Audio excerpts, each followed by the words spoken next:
Fox Sports. We are Fox Sports. We are Fox Sports.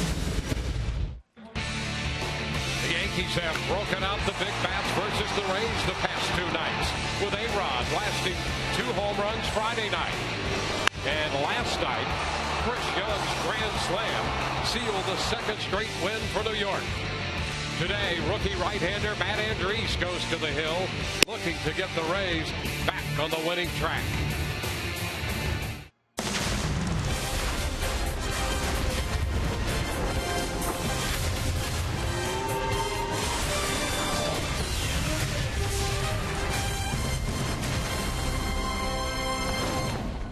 We welcome you to a Sunday afternoon of Rays baseball at Tropicana Field.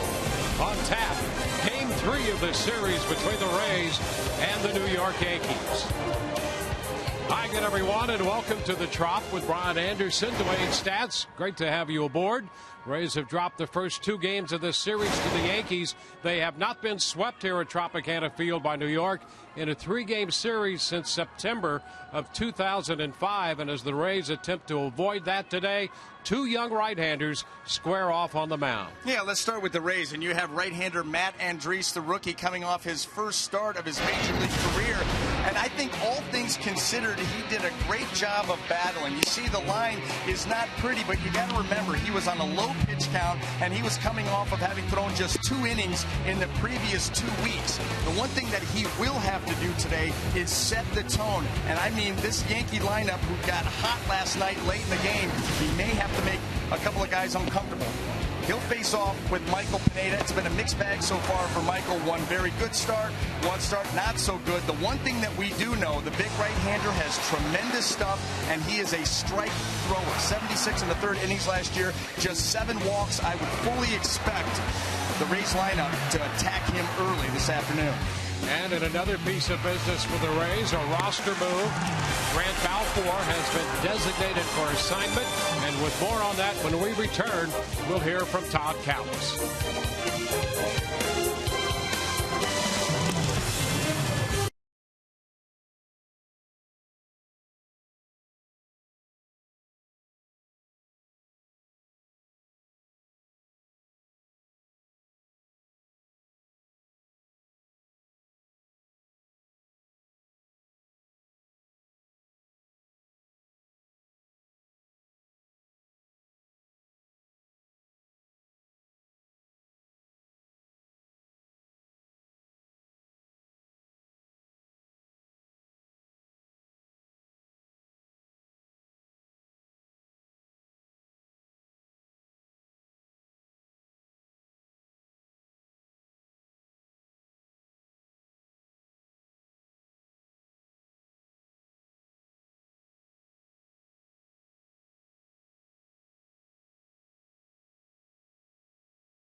Field as the Rays get ready for Game 3 of this series against the New York Yankees and Game 3 of this 9-game homestand. In Rays history, only one other pitcher, Joel Peralta, has appeared in more games than Grant Balfour. And unfortunately for Grant, last night would be his final appearance with the Rays because Grant would be designated for assignment. He had a great career here. In 2008, he really came on the scene for the Rays and helped lead the Rays along with J.P. Howe as guys that were really locked down in the bullpen when the Rays won the American League Championship in 08. But when he was anointed the closer leading into 2014, it just wasn't the same for him in his second stint around with the Rays. And there's that grand slam allowed last night to Chris Young, as you can see what Grant has done in his career. So the roster move is this. Grant Balfour designated for assignment. Again, we wish the Aussie the best of luck in the future. And Brandon Gomes, who is probably as good as anybody on the Rays staff this spring, is brought back from AAA Durham. You see what he did in 4 games with the Durham Bulls. Here's Kevin Cash, the manager, who's basically the same age as Grant, about the decision after the game last night. Very difficult decision with Grant, just for what he's meant to the organization and the way he's pitched here in a lot of big games, big moments for this organization. But it was kind of out of need for our team going forward. We were getting a little short, and we need innings. Where we're at with some injuries and situations like that, that was kind of the deciding factor. So Gomes will be in the bullpen today for the Rays as Evan Longoria and the Tampa Bay Rays look to avoid the first sweep here at the Trop, but 3 games or more at the hands of the Yankees in almost 10 years. Matt Andriese will be on the mound for Tampa Bay. Michael Pineda on the mound for the Yankees. All the action right around the corner.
This afternoon, the Rays try to find the winning side of the ledger at home, where they are 1-4, and they send Matt Andriese to the hill to face the New York Yankees. Starting lineup for New York, presented by your Southern Ford dealers. Ellsbury leads it off, followed by Brett Gardner, and then Alex Rodriguez, Teixeira, Headley, and Drew down the middle. Garrett Jones is in right. John Ryan Murphy behind the plate. E.D. Gregorius bats ninth. He is at shortstop. Matt Andriese, 25 years old, set to go to work in the first pitch of this game. is a called strike. That first pitch presented by Pinch a Penny.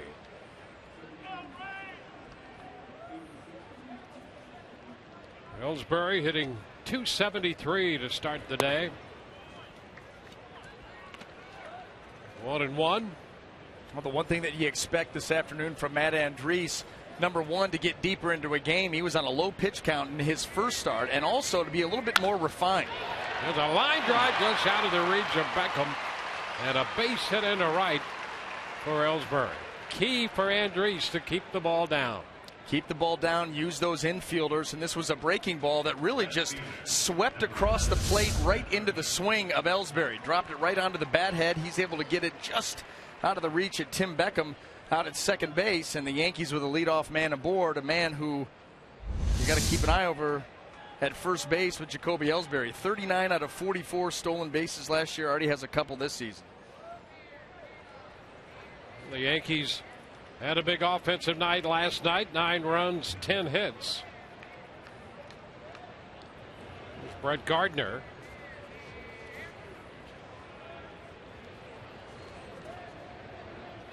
And the start of a move, and Ellsbury gets back safely. And boy, how he did that, I don't know.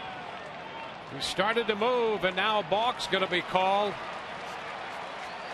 Yeah, that was an interesting, Matt Andriese started his motion, and I think that's what Jacoby Ellsbury took off early. That was strange. Let's take a look at it here. You'll see Andriese come set. Then he comes up. I think you can do that.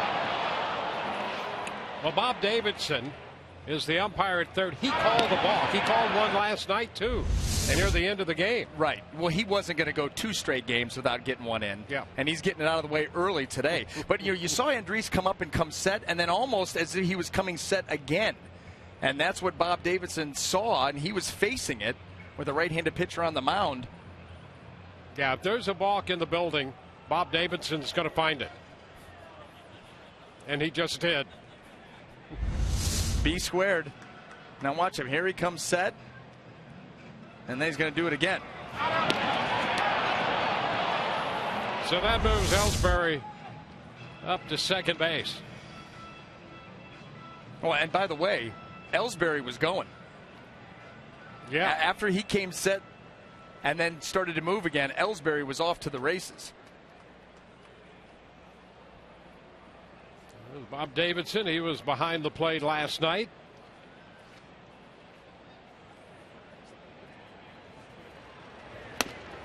Cut and a miss at Gardner.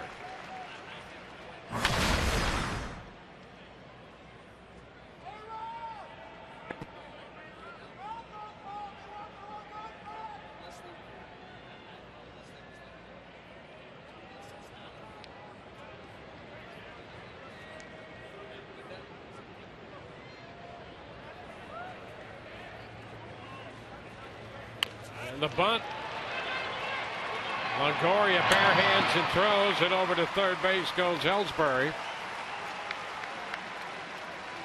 So Gardner advances the man, and Longoria gets him at first. You see where Evans playing up on the turf, kind of angled towards second base so he can keep an eye on Ellsbury if Ellsbury was to run. Shows you what the Yankees can do here with those 2 speedsters at the top of the order. And here is Alex Rodriguez. Rodriguez coming off a big night in Friday's series opener. 1-0. Well, we saw a different tact against Alex Rodriguez in last night's game. The hard stuff, middle in with some elevation, a lot of good changeups. In fact, you go back, Jake Odorizzi had an at-bat, 3 straight changeups to strike him out. Off speed below the zone, heaters above. This one is just a little low. 2-0.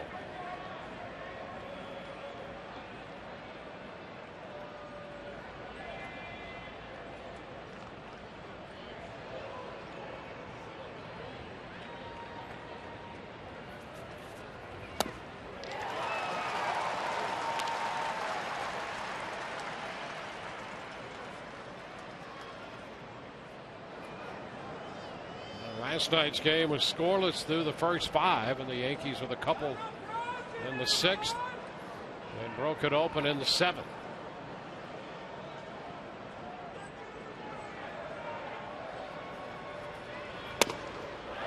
That's a strike. 2-2. David Rackley, young umpire 33, calling the balls and strikes.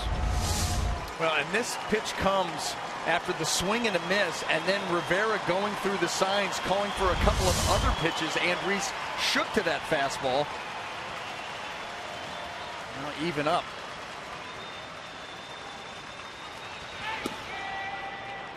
We'll go full.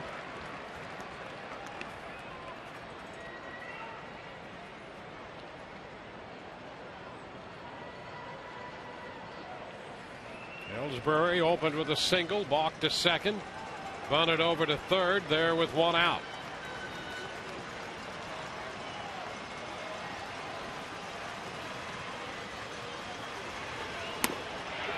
And ball 4.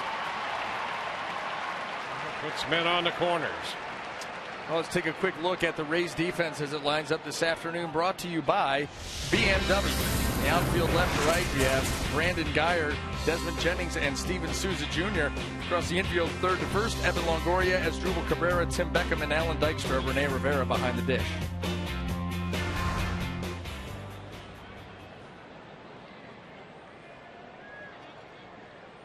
So Mark Teixeira, the first baseman, drove it a run with a fly ball last night. Shift on for him and a big cut. Strike 1. And Mark Teixeira likes to hit off that back foot. He likes to get the ball elevated and into the outfield. This is going to be a good battle here because Andriese can get the ground ball and wants one badly here. Love to get that ground ball inning-ending double play.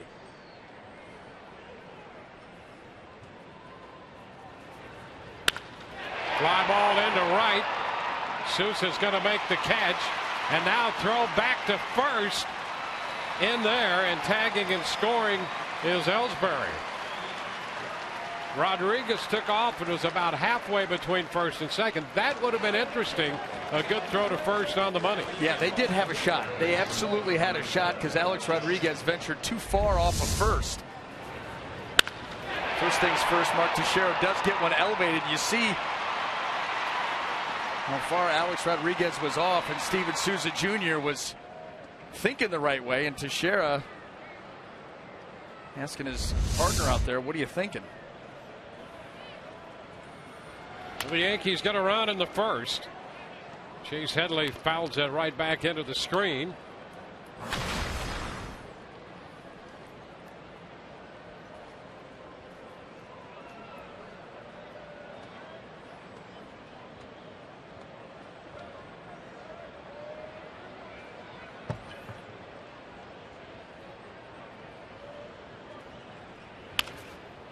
Foul the other way. 0-2. So you look at that right now. You have to figure that balk figures into the run being scored.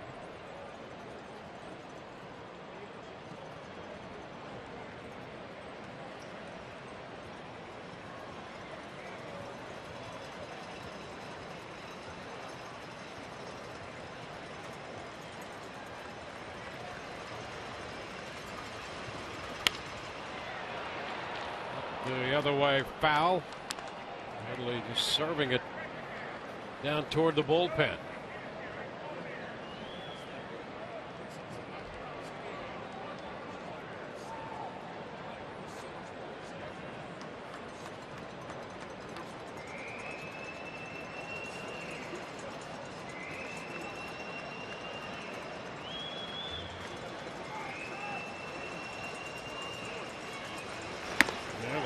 The miss.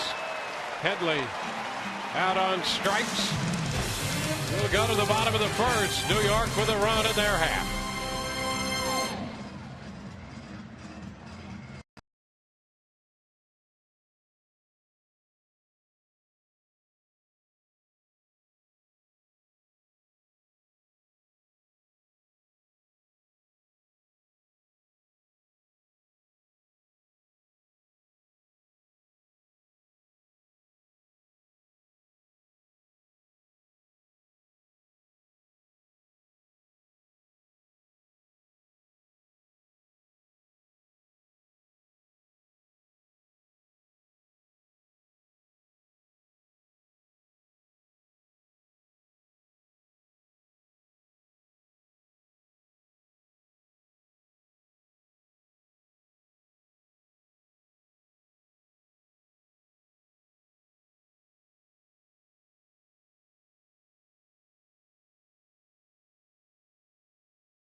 For the Rays, half of the inning. We'll take a look at the starting lineup for Kevin Cash, presented by your Southern Ford dealers. David DeJesus leads it off, followed by Steven Souza Jr. and Asdrubal Cabrera. Evan Longoria at third, cleanup in front of Desmond Jennings and Alan Dykstra. Brandon Gyers at left with Tim Beckham hitting eighth. Playing second, and the catcher batting ninth is Rene Rivera. Taking the mound this afternoon for the New York Yankees is the tall 6'7" Michael Pineda, making his third start of the season. And the issue with Pineda has just been keeping him healthy, keeping him on the mound. Got tremendous stuff, throws a lot of strikes. David DeJesus faces him. First pitch is upstairs. DeJesus has lost 15 at bats against Pineda. He's 4 for 15. And you see those numbers overall off to a very good start, helping the Rays. 1-1. When it didn't take long for the Rays to realize the value of David DeJesus, kind of wondering how he fit in on this team as the season started, and he's helped out immensely in his limited time. 2-1. You wonder where they would be without him with all of the injuries. Pitching depleted, then position players started to go down. They're hopeful to have James Loney ready by the Toronto series. Get more reports on the pitching situation. A couple seem to be on the verge, moving in the right direction. Drew Smiley throwing today, hoping to get 4 or 5 innings out of him. This will be foul down the left field side. Run the count full. 3-2. Jake McGee threw in the bullpen today. So if all goes well with Smiley pitching in Jacksonville, then he'll be on his way back.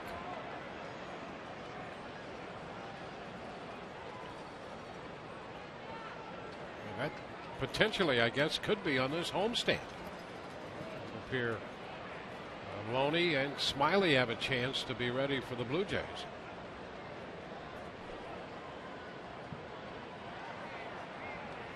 (3-2) to David. He fouls this one again out of play.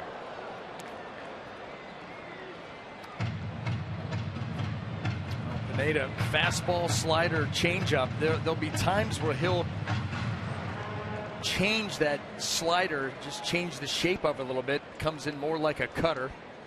Yeah, he really likes that pitch. And he misses a little bit outside. The Rays have a base runner. Let's take a look at the Yankee defense as it lines up. Brought to you by BMW. In the outfield, left to right, Brett Gardner, Jacoby Ellsbury, and Garrett Jones. Across the infield, third to first, Chase Headley, Didi Gregorius, Stephen Drew, and Mark Teixeira. John Ryan Murphy will handle the catching duties. Steven Souza Jr. comes in with a couple of home runs. 250 on the year, and just that in this series, 2 of 8.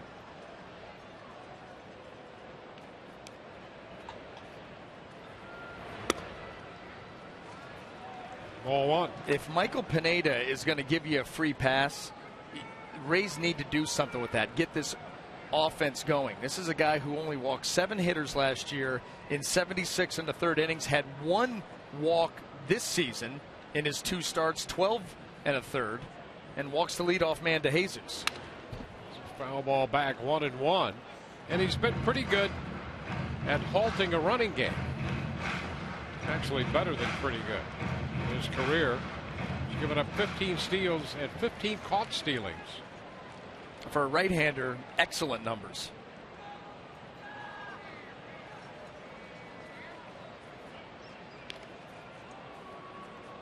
I mean, he's a big guy too, to get rid of a pitch to the plate and a move to first. Yep. And if you can hold the running game to a 50-50 proposition, and out of the 50-50, only the best base stealers are taken off on him. That's a way to effectively control the running game for the most part. He's keeping an eye on DeJesus here. Big hole on the right side with Teixeira holding DeJesus on for Souza Jr.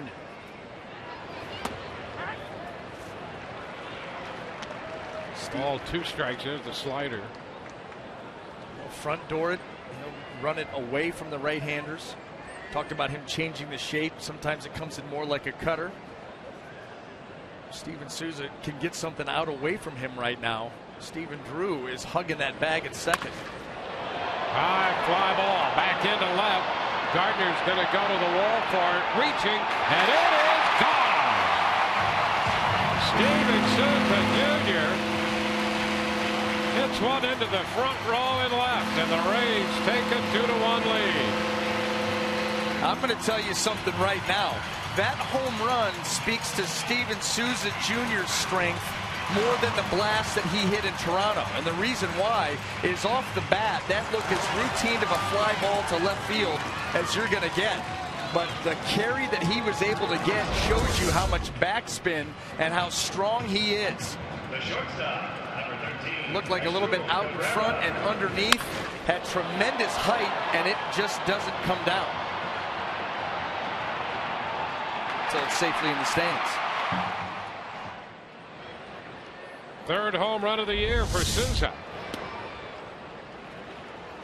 There's ball 1 to Cabrera. You're right about that. Those good power hitters get some kind of carry. Foul out of play, and boy, you're right about that, because he didn't get nearly all of that. Just strong enough to hit a fly ball. For most hitters, that's just a regular fly ball. And even the way that Gardner was drifting, he was drifting with the idea of, when's this ball coming down? I mean, I'm going to catch this. Ground ball that deflects off Pineda to the right side, and a race to the bag at first. Cabrera beats Pineda in, and he has a base hit. Ball deflected off to Teixeira, so a single for Cabrera. Well, the Rays could have used some of these breaks. The way things that have been going, shut out in the ball game last night. They get a leadoff, uncharacteristic walk. They turn that into a run, and then Cabrera with a shot here off of Pineda's foot. And he beats it at first. And he never got to the bag. Just short reaching with that right foot for the bag. 2 runs in with nobody out. Cabrera at first for Evan Longoria.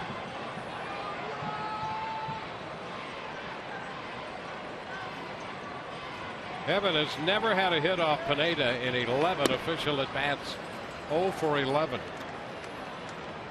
I like the idea that you're going for right now, though, with the reverse jinx. Yeah, it's time. Well, some good things falling into place for the Rays here in the first, so why not?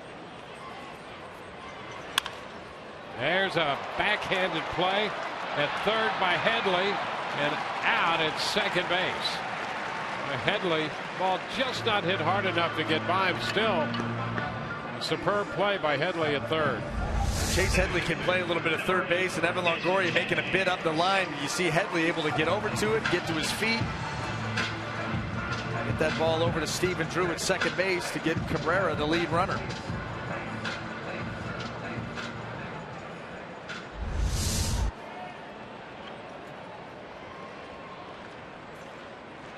So Longoria's at first on a fielder's choice for Desmond Jennings. Fastball on the corner for a strike. Desmond with a couple hits and 5 at-bats in his career off Pineda, and looking for his first extra base hit of the year.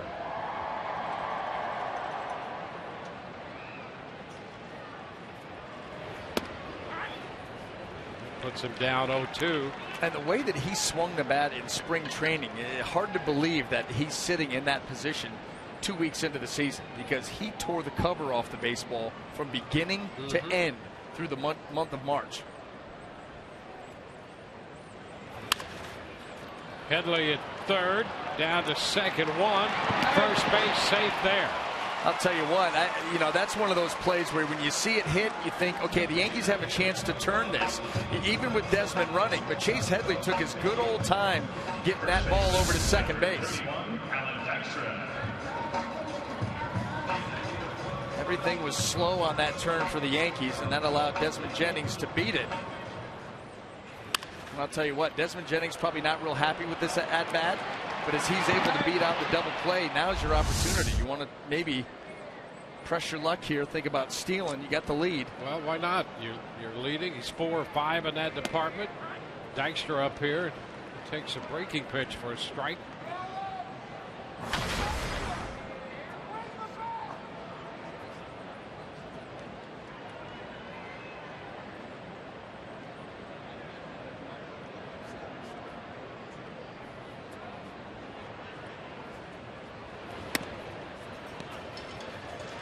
It's a ball and a strike.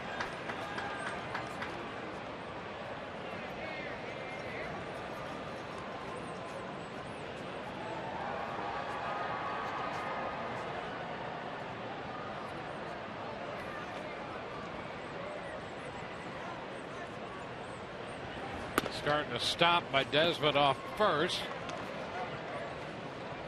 Count on Dykstra advances to 2-1 with a fastball off the plate wide.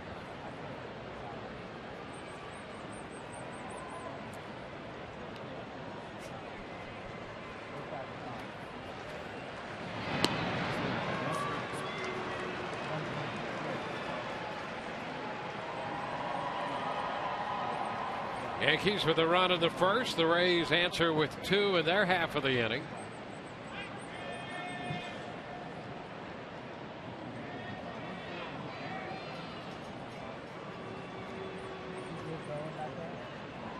There goes Desmond. Pitch is a strike, and the throw a strike as well. Jennings going in head first and tagged out by Gregorius. So the inning is over. The Rays with a couple runs, and they lead 2-1.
Souza Jr. home run.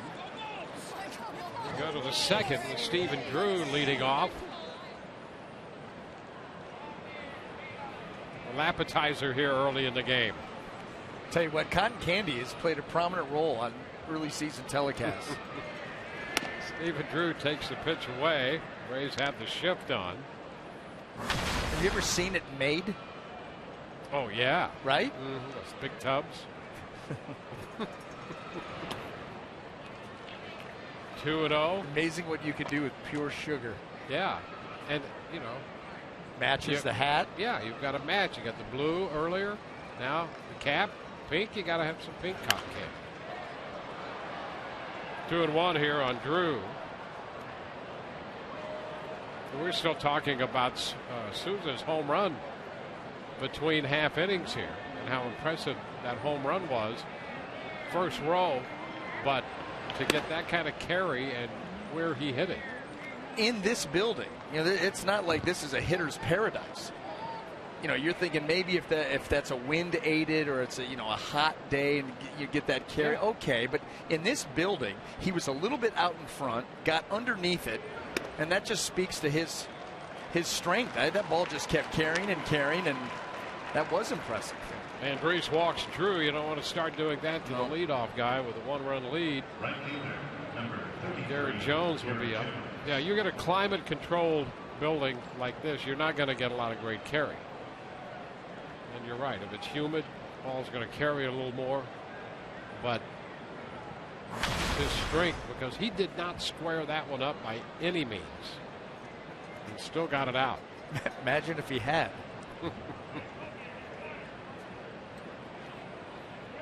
Garrett Jones last year with the Marlins. He takes the curveball in there for a strike. And they bring him over to sometimes spell Mark Teixeira at first base. He could also DH for you today. Going to start out in right field.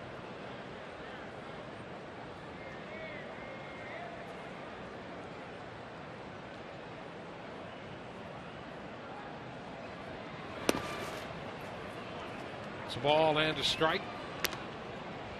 Stephen Drew on that lead, that right leg open.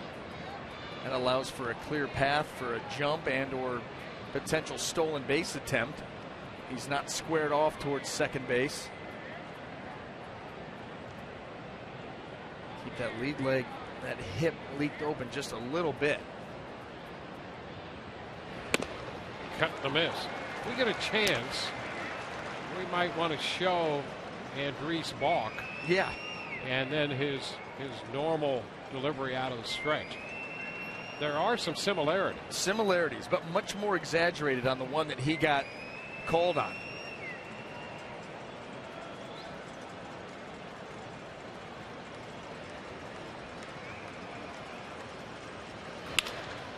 That's going to get through the left side against the shift.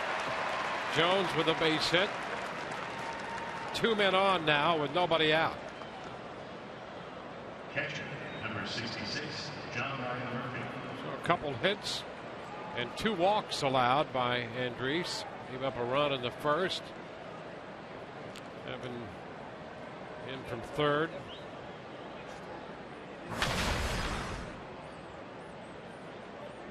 John Ryan Murphy getting a start behind the plate. 3 for 10 in the early going.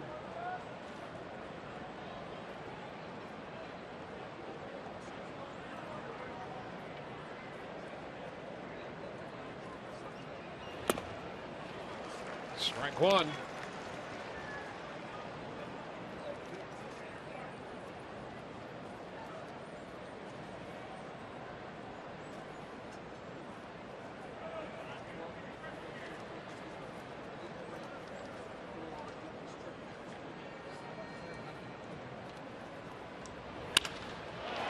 To center field.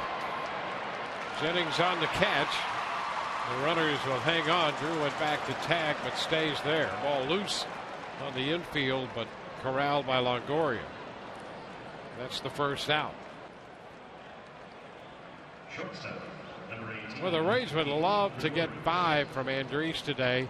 He was a little over 70 pitches in his outing the first time.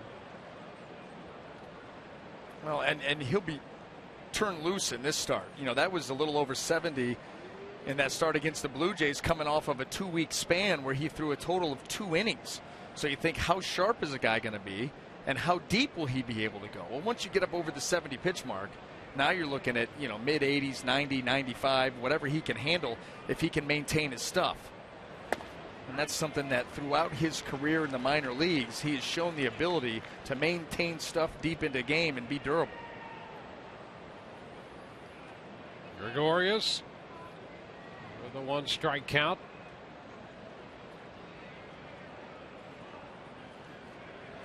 Yeah, and with a guy like Andriese on the hill in this situation, you're always hopeful that you can get a ground ball and get a double play and get out of the inning. You talk about helping the pitch count and efficiency. The old 2-for-1 always helps.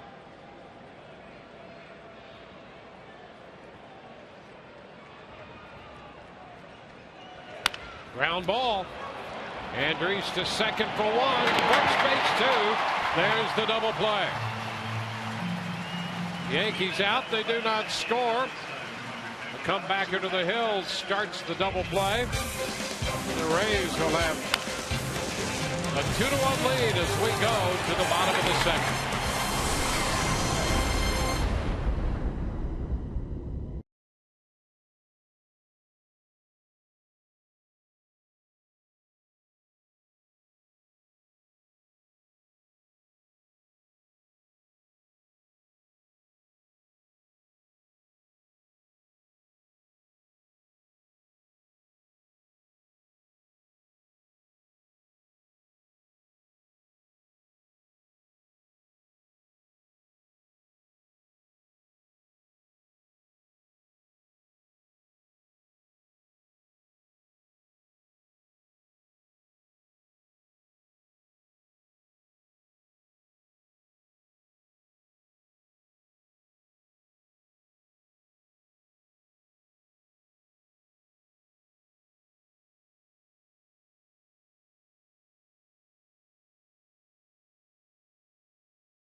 Ortiz, the Red Sox are in town for the AL East battle against the Rays, and Evan Longoria the 21st through the 23rd. For tickets, call 888-FAN-RAYS. Alan Dykstra fouls this one back. He was at the plate when Jennings was caught stealing.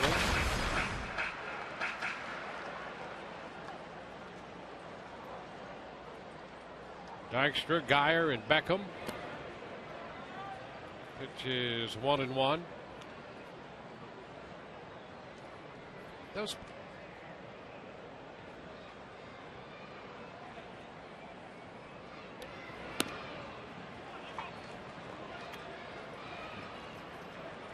two balls and a strike.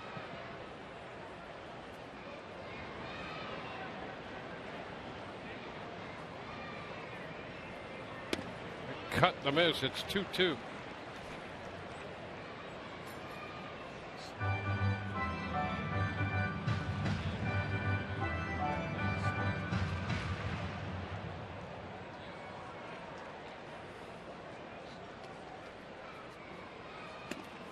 Cut the miss, and Dykstra out on strikes.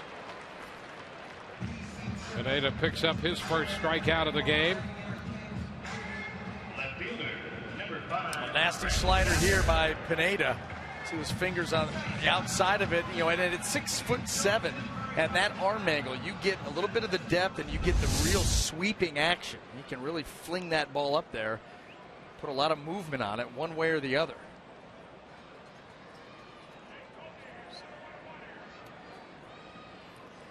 Brandon Geyer. A ball, no strikes.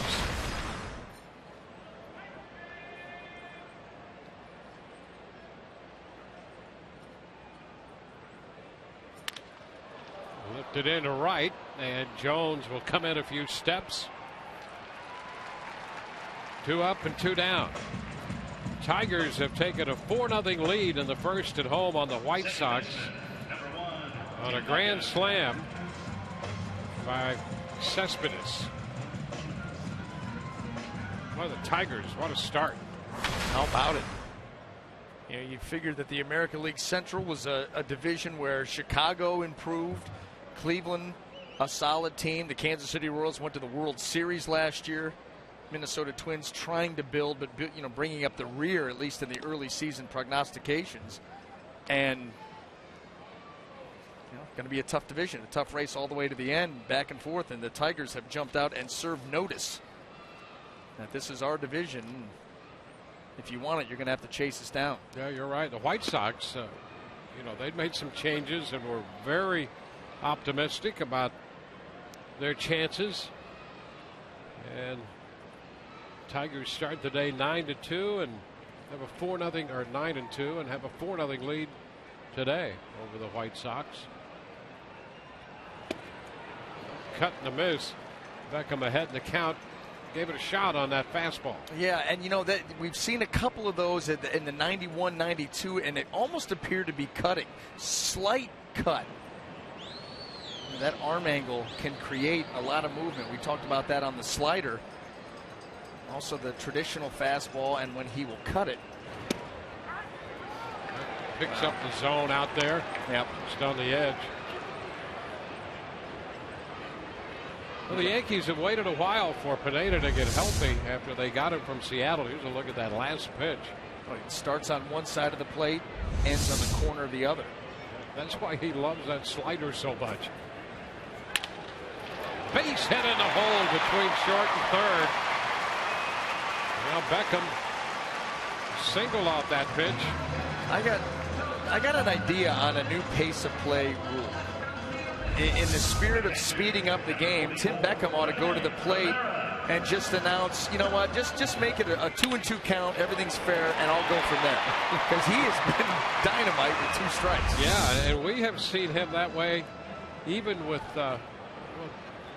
spot him 2 strikes and then start the at bat. I mean, he's been amazing. I mean, it's tough for veteran hitters to do that. Here's this rookie who's just had some great at bats like that. Rene Rivera takes a pitch down and away, 1-0.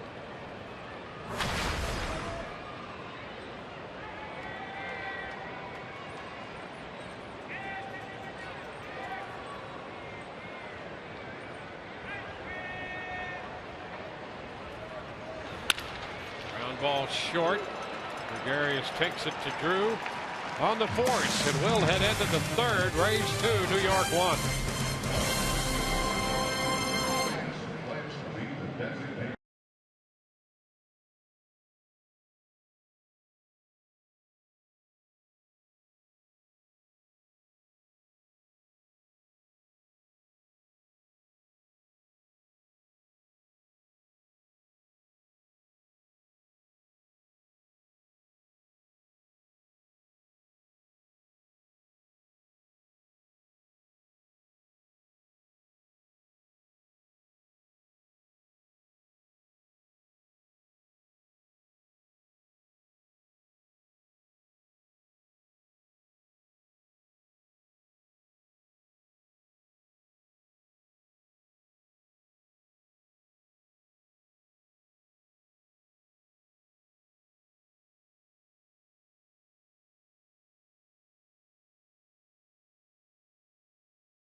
Tampa Bay community lost one of its finest December 21st this past offseason as 17-year Tarpon Springs police officer Charles Condick was killed in the line of duty. Spent his beginning of his career with the New York Police Department, NYPD. We see Teresa there.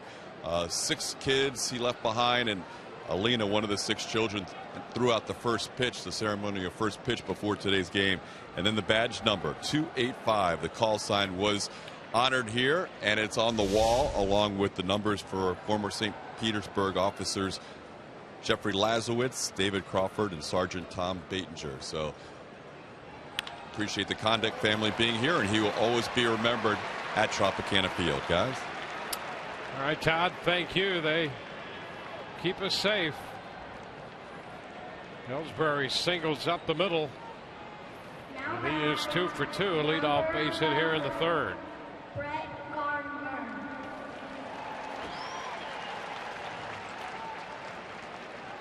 Brett Gardner.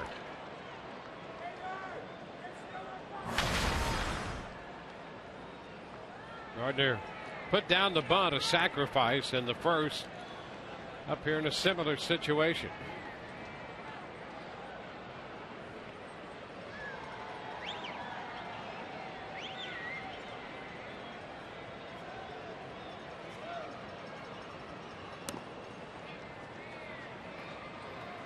Ball, no strikes.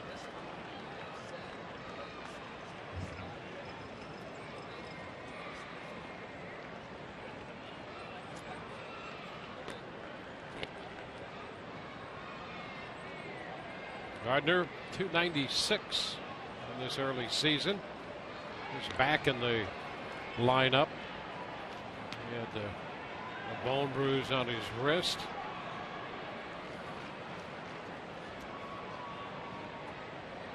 A couple of hits and a walk last night.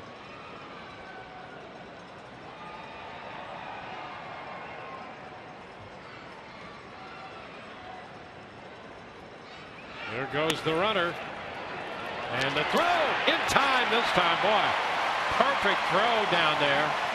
And Cabrera slapped the tag on him to cut down Ellsbury. New York Yankees 3rd in the American League last year in stolen bases. Big reason why, Gardner and Ellsbury, and they have been running on the Rays in this series. But a nice job here. Rene Rivera coming out with that off-speed pitch and a rocket right on the money. An easy pitch for Cabrera to handle and get the sweep tag there in time. And he races the base runner, and a base hit on the 2-0 pitch. Gardner's aboard. So speed aboard 1 pitch later. Well, and you know what? Keep your eye on Brett Gardner. He's already gotten the Rays twice in this series. Once last night, once the night before. The one the night before was with Alex Rodriguez up at the plate, coming now in a pinch running role, and actually led to the Yankees win.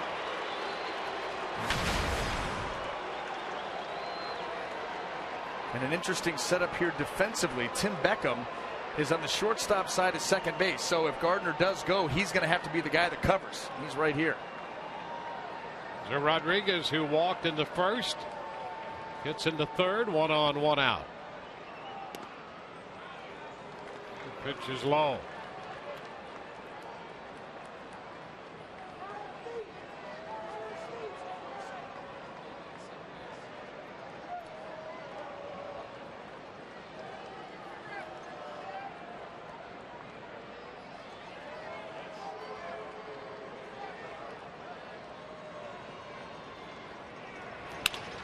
Liner up the left side toward the corner. Geyer tries to cut it off down there in the corner. It's going to be 2 bases to throw back down the line. And Gardner stops at 3rd. So it's 2nd and 3rd with nobody out in the 3rd. Alex Rodriguez with a walk his first time up had a good look at Matt Andriese, and here he got a pitch. It looked to be it was going to either be a cutter or a slider that stayed up in the middle and allowed him to get his arms extended. We all know that Alex Rodriguez wants to extend those arms on something out over the plate. We saw that in game 1 of the series. Well, thank goodness for the caught stealing for the first out of the inning. Now it's 2nd and 3rd with Teixeira. 3 hits in the inning. 1 out, 2 men on, both in scoring position. Teixeira drove in a run with a fly ball in the first. First pitch upstairs.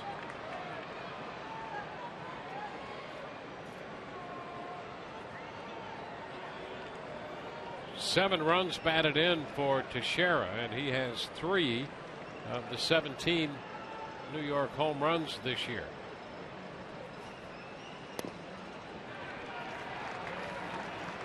Two and 0. Well, the Yankees have had men in scoring position now in each of the first 3 innings.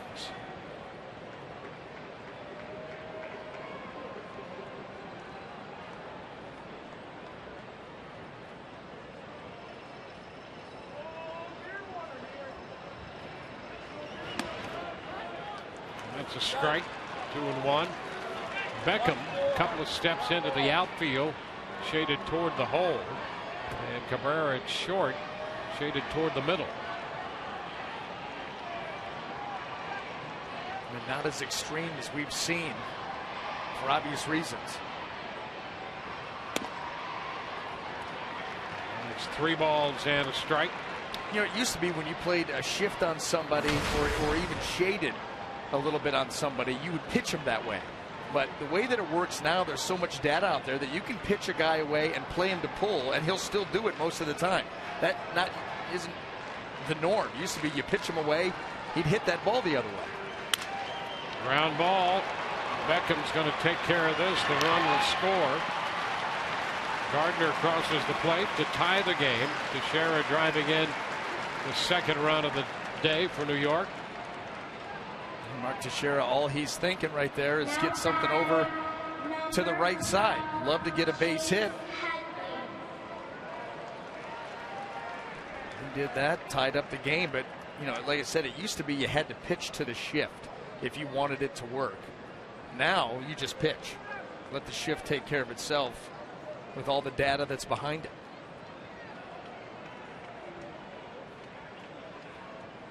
Chase Headley. All the way, 1 ball, no strikes. You know, that's an interesting concept too, because you know a pitcher may want to work a hitter a certain way, and if he finds himself pitching entirely to the shift, then he could give away a significant part of his game plan. Well, and that's why with all of the advanced metrics out there, I guarantee you, as the Rays go down and how they're going to set their defense, it factors in to the game plan of the pitcher. Up the middle and a base hit off the glove of Cabrera. Rodriguez scores. It's 3-2 New York. It's Headley makes contact and picks up the RBI. Well, that was going to be a tough play as Jubal Cabrera going back up the middle and try to backhand that. If he gets it clean, he's got a chance. Headley, this ball trying to sneak it through into center field and just off the heel of the glove there. Actually right off the pinky of that glove. It'd have been a tough play, but not going to be made that way. 6 hits now for the Yankees off Andriese. Stephen Drew, the hitter. Strike 1.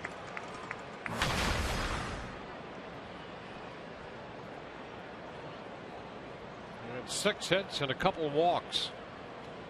And 3 runs to this point in a 3-2 game.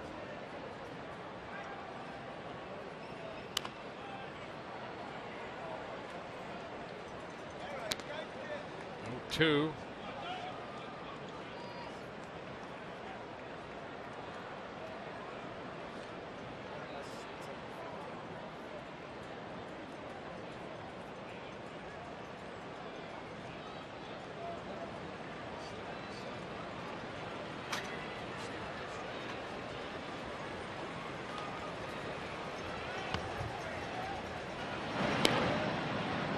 Eye on Headley over at first.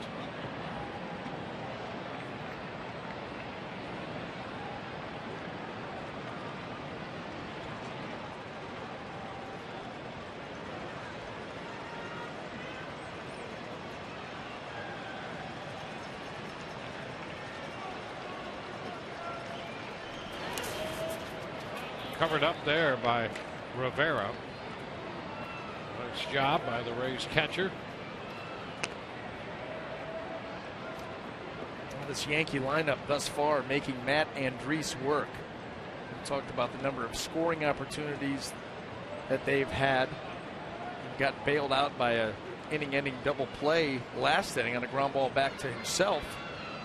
But it has been a battle thus far. The Yankees have now taken the lead. Tap toward the mound.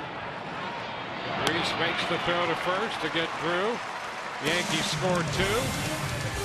Bottom of inning 3 coming up, top of the order for the Rays.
Yankees lead the Rays 3-2. Let's check in right now with Emily Austin. Emily? Dwayne, thanks. David DeJesus coming up to bat. This is a guy that's had a very interesting offseason. A lot of trade talk. He didn't even know he was going to be playing for the Tampa Bay Rays. Dwayne, you said it earlier. Good thing he is, because the Rays have really needed him, and he's delivered with his bat lately. But more importantly, this guy is a pro's pro. He always has a smile on his face. I talked to him a little bit before the game, and he said, I pride myself on always being ready. That's my job. I'm going to be the same guy each and every day. That way coaches know what to expect from me, and some of these young guys might be able to implement in their careers, guys. Well, all of that's true about David DeJesus, and he has produced, given the opportunity. It's been a big part of the Rays this year after wondering if he had a place at all. That's what depth can do for you.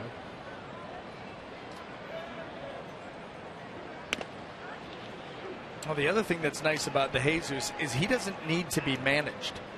You know, he's got enough of a track record, self-motivated, knows what he needs to get done. You don't have to worry about him. Is David here? Is he in a good mood today? Has he gotten his work in? Is he doing the little things?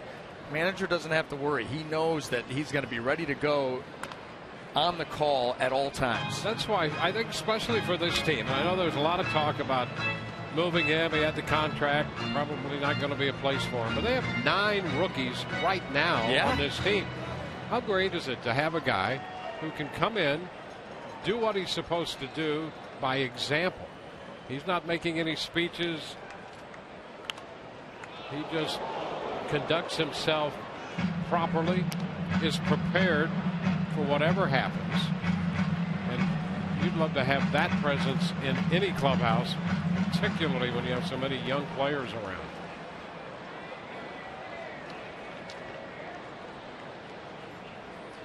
Down 1-2 in the count. He walked and scored on the Souza home run in the first. Back at first, fair, and Teixeira takes care of that.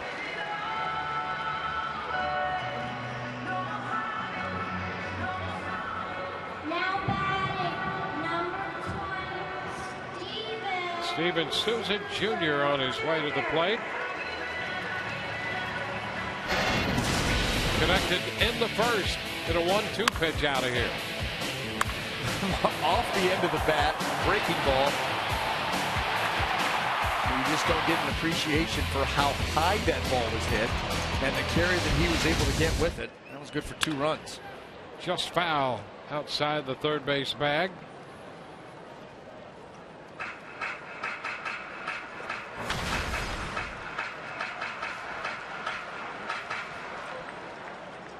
Souza hit 2 home runs on the road trip in Toronto. That long blast of Daniel Norris in Toronto, and then a home run to left off Mark Burley. One off the right-hander Michael Pineda here in this game.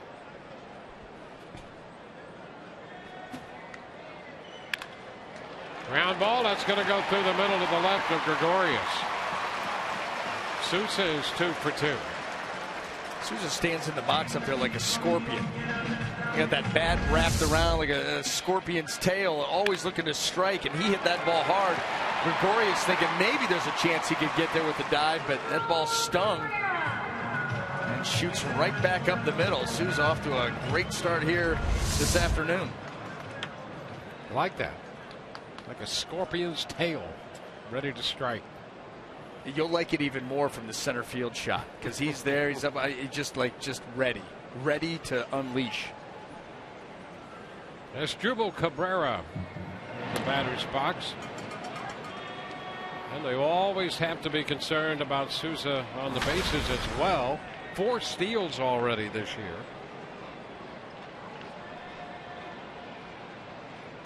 And an aggressive lead. That's an aggressive lead.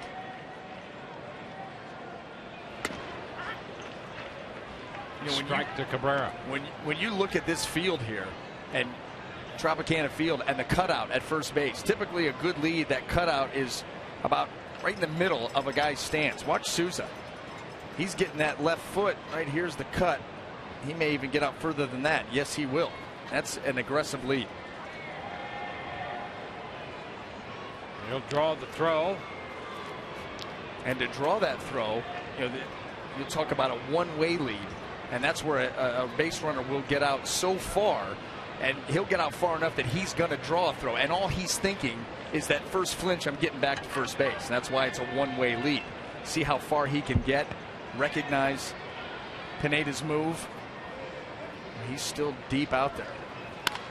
Ground ball, backhanded. Drew goes to second out there and safe at first.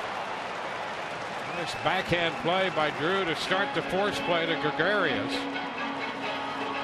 Tell you what, I don't think they're going to get the double play anyway, but just to illustrate the point, the big lead right here allows Souza to get a little deeper on his secondary lead, and it gets him closer to second base in order to break up a double play.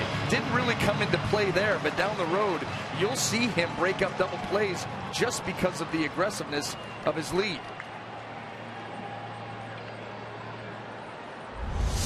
Two outs with Cabrera aboard for Evan Longoria.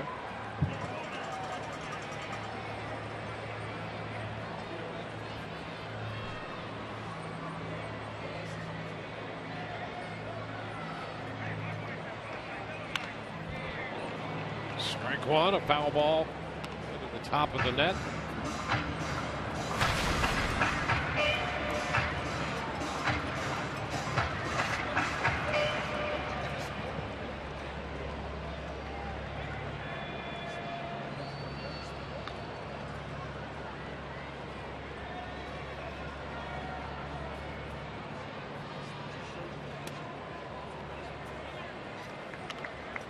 Ball, one strike off speed.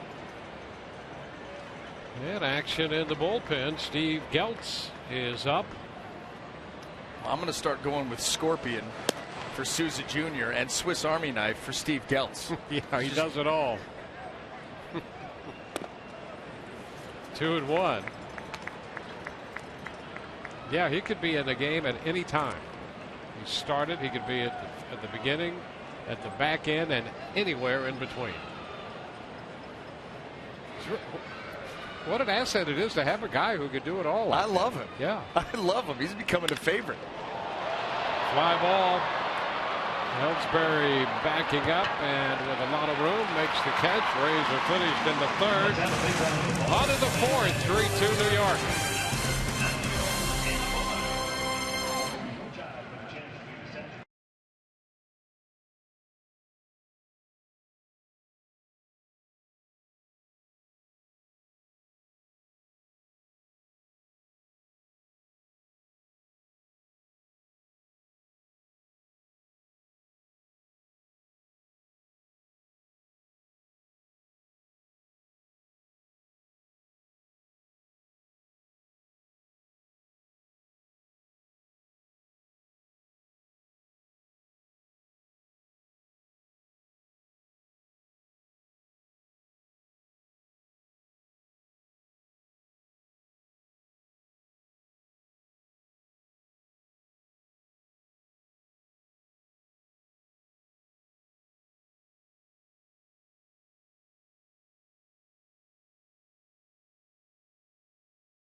By Toyota. Let's go places.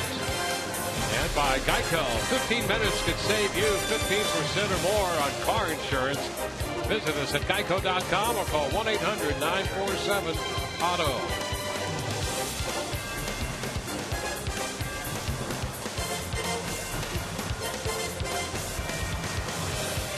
Wrap up game of the series against New York. Day off tomorrow. Boston comes in and the Blue Jays on the remaining games of this homestand. Garrett Jones. And a nice pitch right out there on the corner for a strike.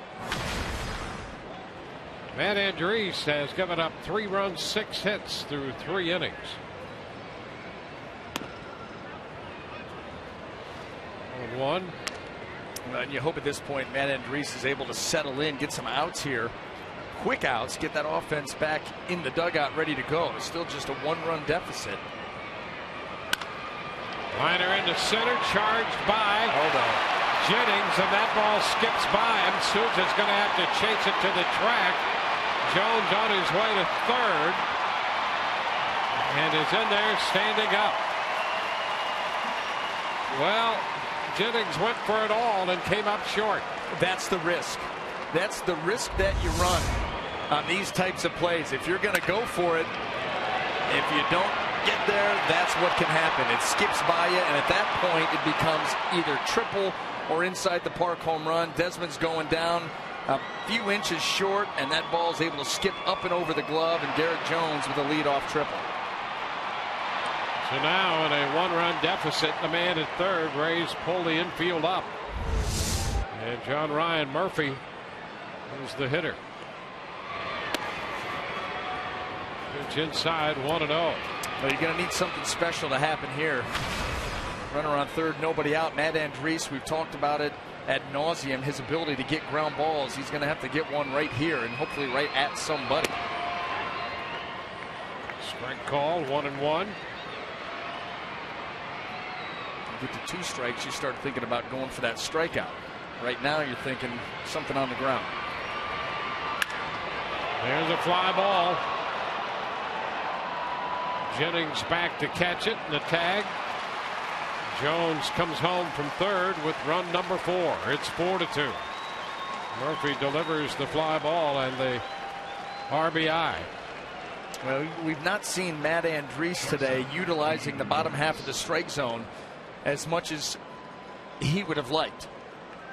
Too many balls have been elevated. That's given the Yankees some chances to take some good swings, and it allowed John Ryan Murphy there with the sacrifice fly. Yeah, and it's really a great idea with a guy who essentially is a sinker ball guy, and the tendency has been for the strike zone to get a little lower. That's good news. And he's also a guy who can pitch up, you know, like a lot of the Rays pitchers do. And that's a good combination. But he hasn't been able to get down there a lot in this game. Yeah, and you pitch up at your choosing. Yeah. You know, not just haphazardly. You know, you're picking that time to go up. Just go back to the first pitch strike to Garrett Jones. That was outside corner kneecap. That's where he needs to be until he wants to ride one up, let her high. And it's just been a struggle to consistently get to that location, and that's why the Yankees have been able to put some innings together.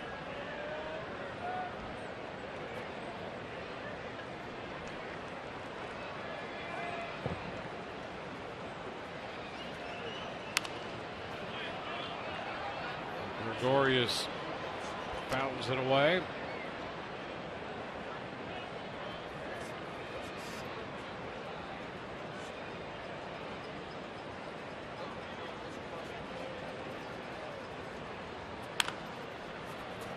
That will be foul.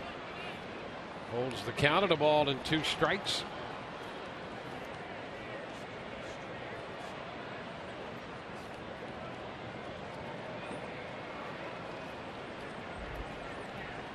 D. Gregorius, born in the Netherlands, lives in Curacao.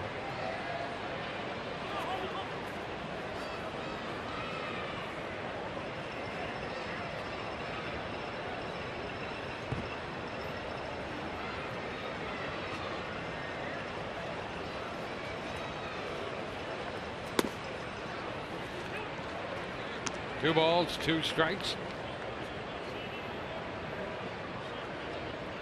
Gregorius originally signed with the Reds organization after the big leagues briefly with Cincinnati, and spent parts of the last 2 seasons in Arizona with the Diamondbacks.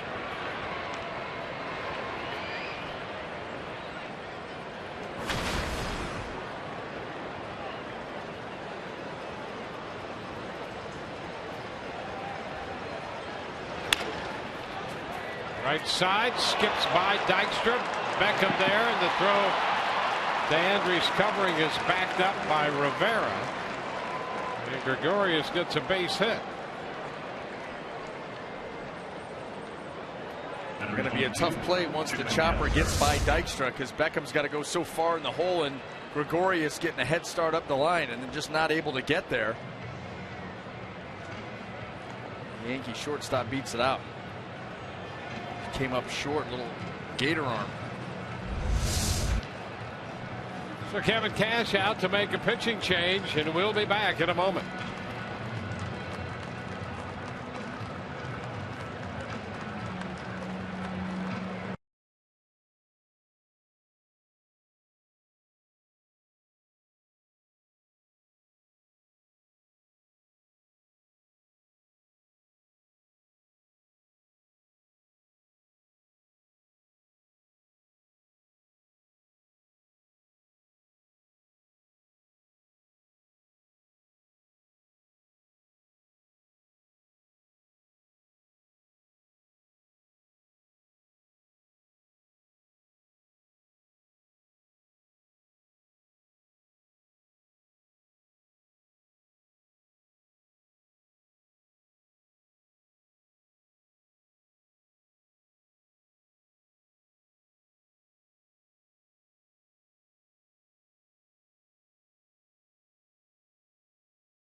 game after 3 1/3. Made 63 pitches. Gave up 8 hits, 4 runs, responsible for a man on as he leaves. A couple walks and a strikeout.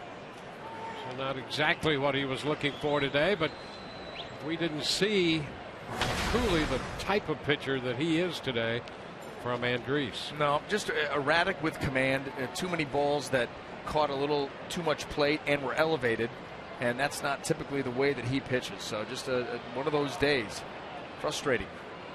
Steve Geltz in here. The first pitch to Ellsbury is a strike. Ellsbury is 2 for 2. Scored a run the first time he reached on a base hit. Was caught stealing in the third.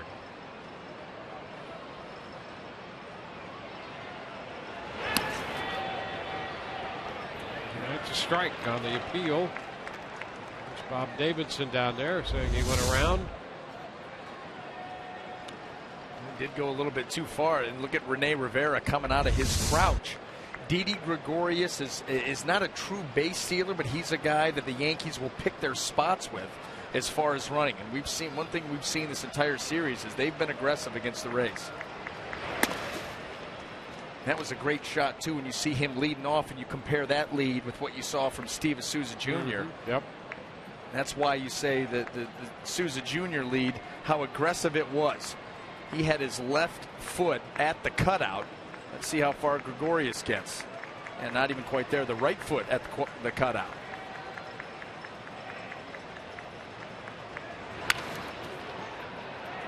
A little one hopper. Beckham takes care of the force play at second base. A little toss to Cabrera. Gregorius off the bases.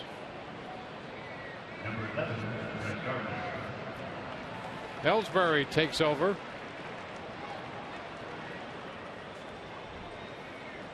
Brett Gardner becomes the hitter. As we've seen in this series, Gardner can still run, although the last couple of years we've seen some emerging power, and with that the stolen base numbers have gone from the mid 40s, sometimes pushing 50, to 20, 22, 24 in that area. He definitely has turned on that running game in this series, but you're right, Dwayne. I mean, 17 home runs last year, and you say, okay, he's a left-handed hitter at Yankee Stadium. 9 of the 17, yep. We'll go for it. Pay it off. Yeah, he hits him on the road. On the road, yeah. That's exactly right. So it's not just Yankee Stadium, the short porch, and most of the damage is done on pitches up around the belt. You know, he's got that straight swing across. He's a strong guy. So you try to pitch him up, and it gets, stays flat, belt high. Those are the balls that he can get to and juice every now and then.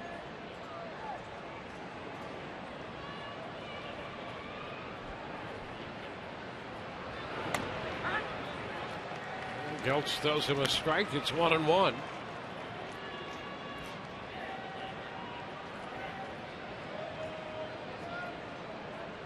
He's got another big hole to work with on the left side. Cabrera hugging up the middle. Evan a little bit off the line at third, but here's your gap here, something away, and he's shown the ability to do that. Slap the ball the other way. Ray's practically inviting him to do so. Yeah, he drove in a run with a base hit to left last night. 2 balls and a strike. That's where the data will show the ball's truly on the ground. He's going to be more of a pull guy. He will hit the ball the other way, but more times than not, it's in the air. Regardless, that's a pretty inviting target. Yeah, and that's how the Rays defense him. You look in the outfield, Geyer's a little bit toward the line, and Jennings a little bit toward left center, cutting a miss, and that ball breaking down and pops away. And with that, a move up to second for Ellsbury. This inning just got a little bit more difficult. You've got Speed now out in scoring position. A split there. Sometimes those pitches, you're not sure what they're going to do. That one dove down and in.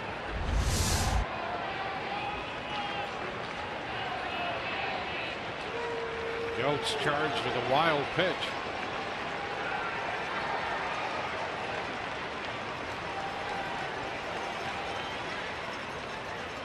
Ellsbury in scoring position with 2 outs. Yankees already have a run home in this inning. They lead by 2.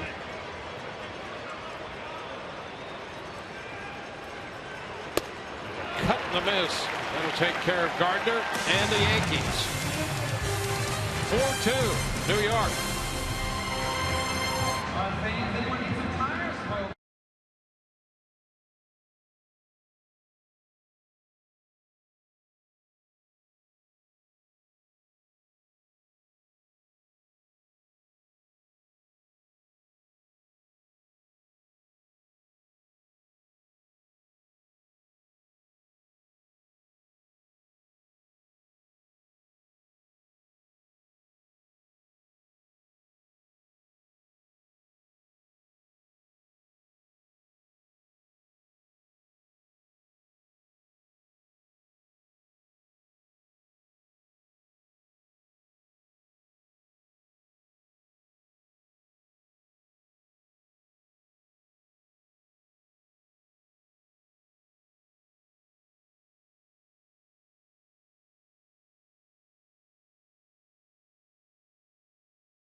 Box. Host your group of 50 to 85 in this private party area and leave long-lasting memories. Reserve the Papa John's bullpen box by contacting Group Sales at 888-FAN-RAISE, email groupsales@raisebaseball.com, or visit raisebaseball.com. Limited dates remain. Are we going back out there this year, partner? You mean in center field? Yeah. Or down to the porch? Oh, I think that could be fun. It was fun last year, wasn't it? It sure was. That was actually the first time that I got a look up close and personal look at the porch, which, by the way, is a great place. And it doesn't matter. Games that are sellouts here, 20,000, 15,000, that place is always packed. It's the gathering place. It is. You know, great ideas come along and you wonder, they were such a great idea, why wasn't it there from the beginning? I mean, it just makes a lot of sense. Yeah. Well, and you know what, it almost like it was spawned from the spring training site down in Port Charlotte. Base hit for Desmond Jennings to lead off the 4th. Yeah, it's a great spot. Tell your friends, we'll see you at the Trop. We'll meet you on the porch. And you always have a great chance of running into Todd Callis. Oh, where's he been lurking? Yeah, he's somewhere around the porch, I'm sure. You know, the porch here or the porch at his place? Well, any place called the porch, he'll be there. He's out in Dykstra. That's a strike.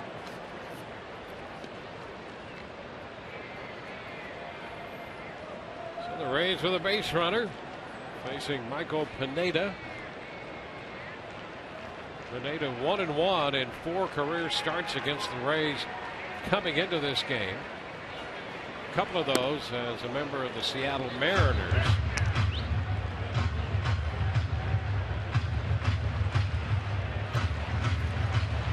Pineda got to the big leagues with the Mariners in 2011. It was 9-10.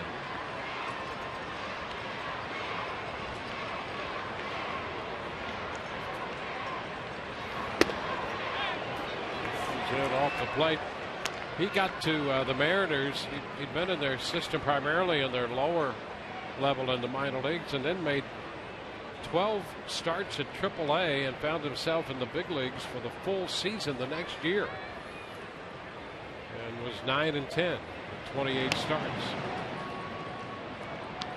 And then the shoulder issues. He was traded to the Yankees, and that first full year he was rehabbing the shoulder. They've waited a couple of years for him to come back and be healthy. And he strikes out Alan Dykstra. Alan Got him Dykstra with a slider in the second, a slider in the fourth. Yeah, just no answer for it. And unfortunately for Alan Dykstra, he's seen some of the better sliders this afternoon from Pineda just disappear.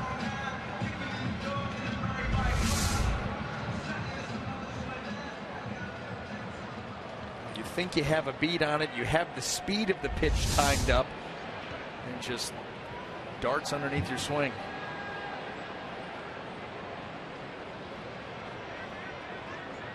There's Brandon Guyer.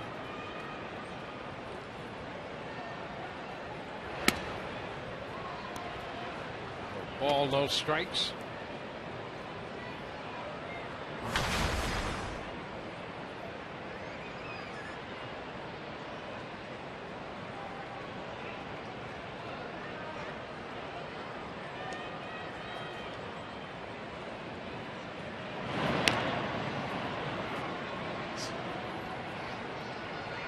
Well, the Yankees got a run in the first, and the Rays got 2 in the first on the Steven Souza Jr. home run.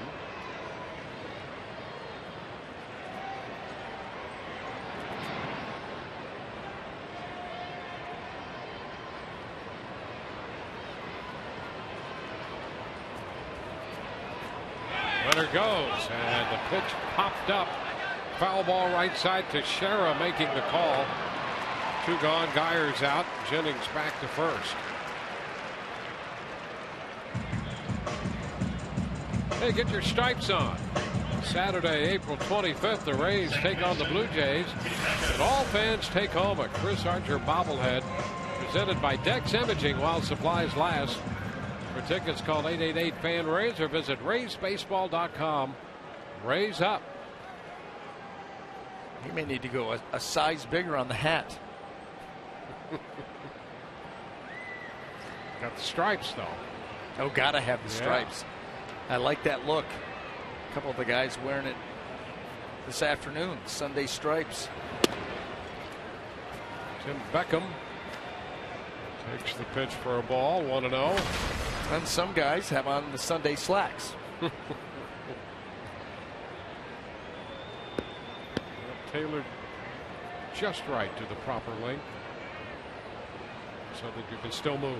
Did you ever think that you'd see the day where baseball pants would end up looking like that? Well, our friend George Hendrick, the forerunner. But at least he left in the elastic at the bottom. Now the elastics are gone. There's Asdrubal Cabrera sporting the Sunday stripes. Yeah, see, those look good. It's a sweet look, especially because it's the real old school stirrup.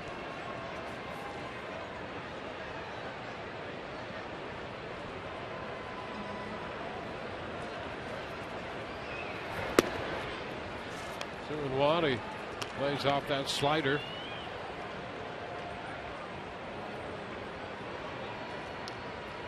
And there's the opposite look.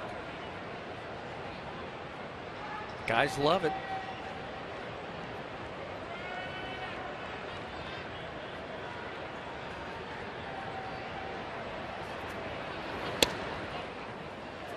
Three and one.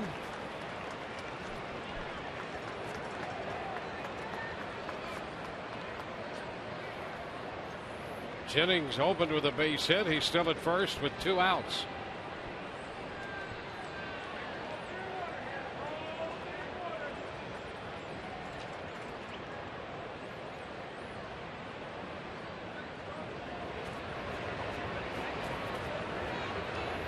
There goes the runner. The pitch is a strike, and Jennings steals it.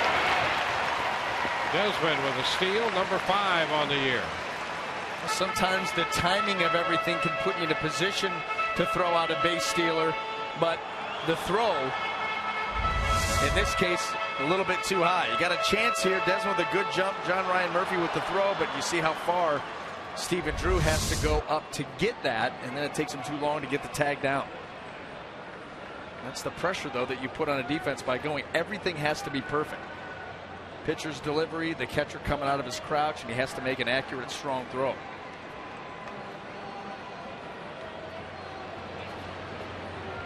He's down by 2. Jennings at second.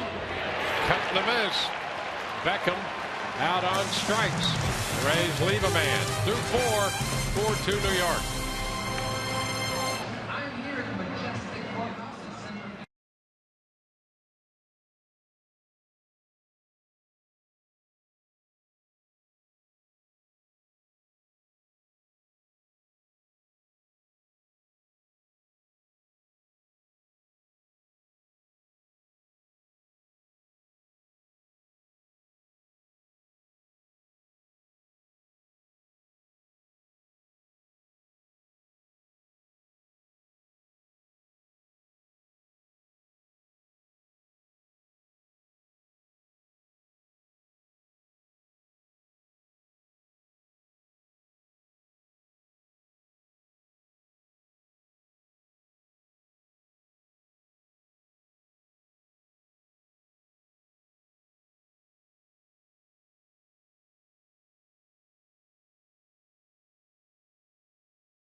Mobile game changer, and a look at Rodriguez as he pursues Willie Mays, 5th on the all-time home run list. Mays at 660, and A-Rod with a couple home runs in this series to draw closer. Crispin runs batted in, and here he is. He's walked and doubled and has scored a run today.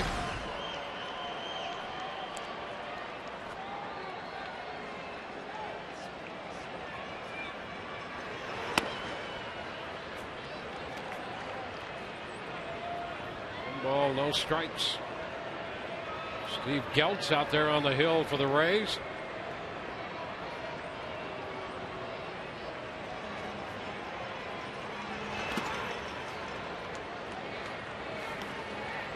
Nothing. 2 walks and a couple runs scored for Alex Rodriguez last night. And the 2 home run, 3-hit game here Friday.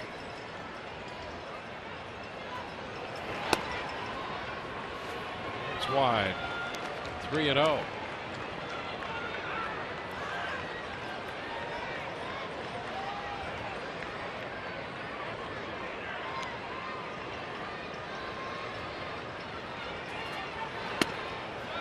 Geltz walks him. Just with a pitch wide there, and he's on for the 3rd time. Yeah, none of those pitches to Rodriguez very close at all. After you fall behind 2-0, a couple non-competitive pitches, and now you've got that leadoff walk. Always tough to overcome.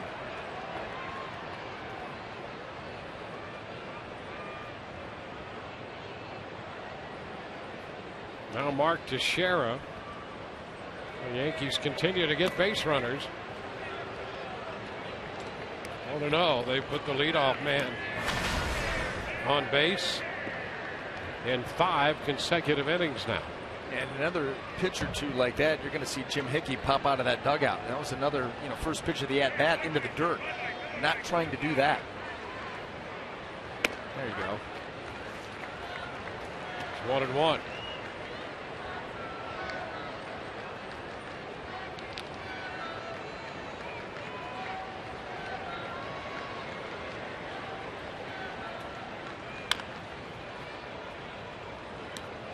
ball, 2 strikes.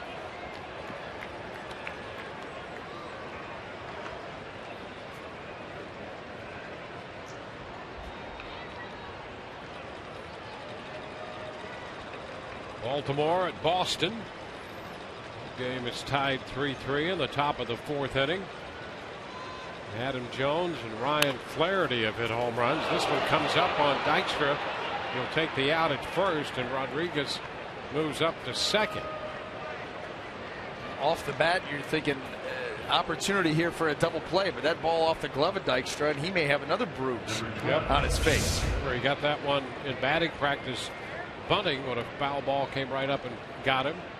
And that came up off the glove, and once again, got a chance here.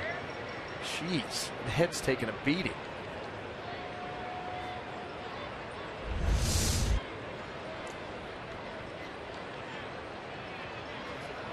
Chase Headley. 1-0 the count.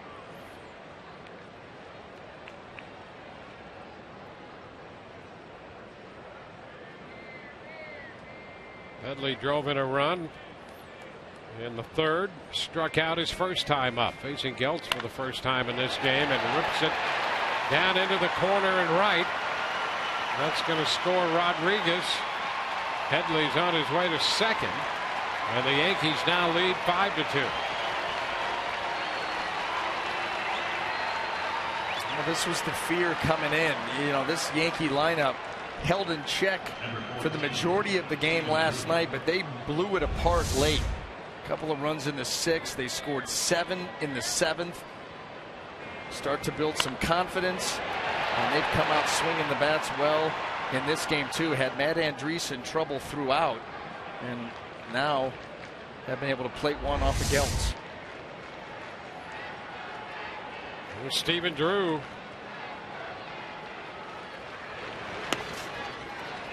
Outside of that Baltimore-Boston game, the Red Sox got a 3-run home run in the 1st from Hanley Ramirez.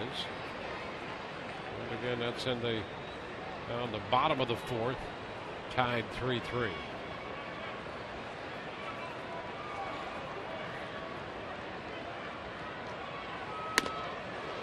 Fastball by Drew. 1-1.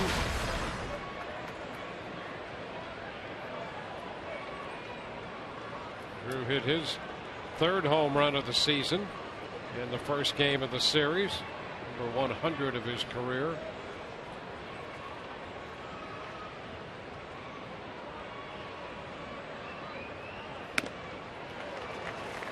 One and two. They're trying to catch up to the fastball up and late.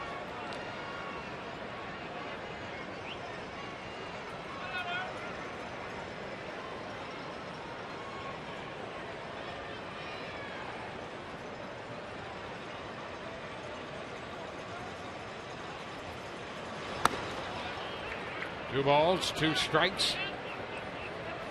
You can see Geltz trying to exploit the swing of Stephen Drew by the fastball up and away from him. That swing's got a little dip into it as Stephen Drew looks to elevate pitches.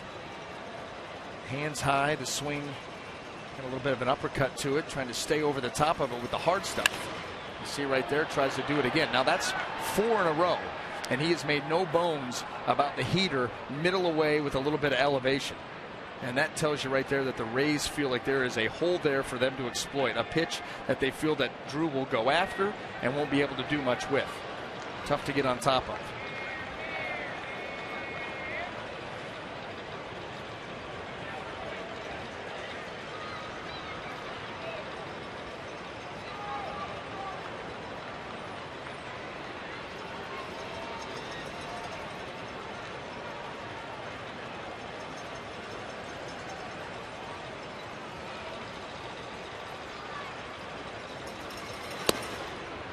Count is full.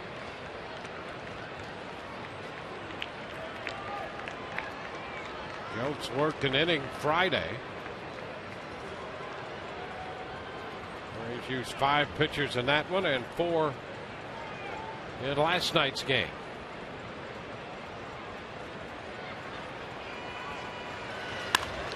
High fly ball. Foul ball headed toward the stands. Beckham over there quickly, but it's well out of play.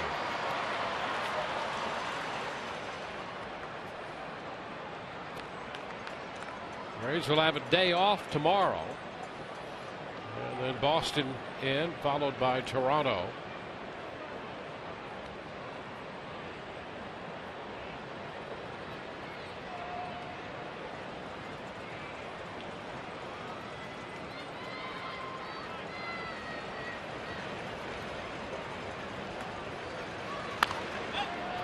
Popped up.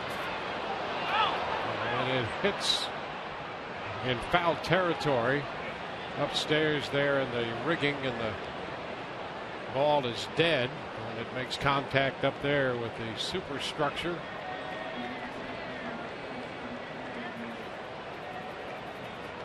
Ball fell back into fair territory, but it hit in foul territory,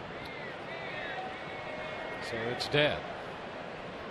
We'll see another 3-2 pitch from Stephen Drew.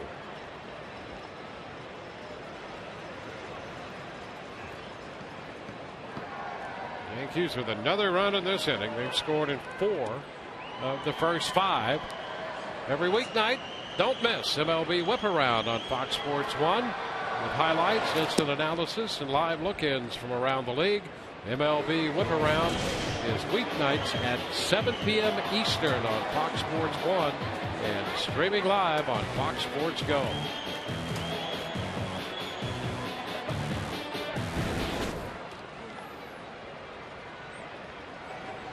Geltz to try it again on 3-2 to Drew. Pops him up foul. That's straight back and will be out of play. Well, an extended at bat here by Stephen Drew. You got to give him credit for hanging in there and fouling off some pitches, staying alive. 9 so far. Another runner in scoring position. You know, the Rays just cannot allow the Yankees to continue to add on. To slow this Yankee tide and try to get the offense going. Already down 3.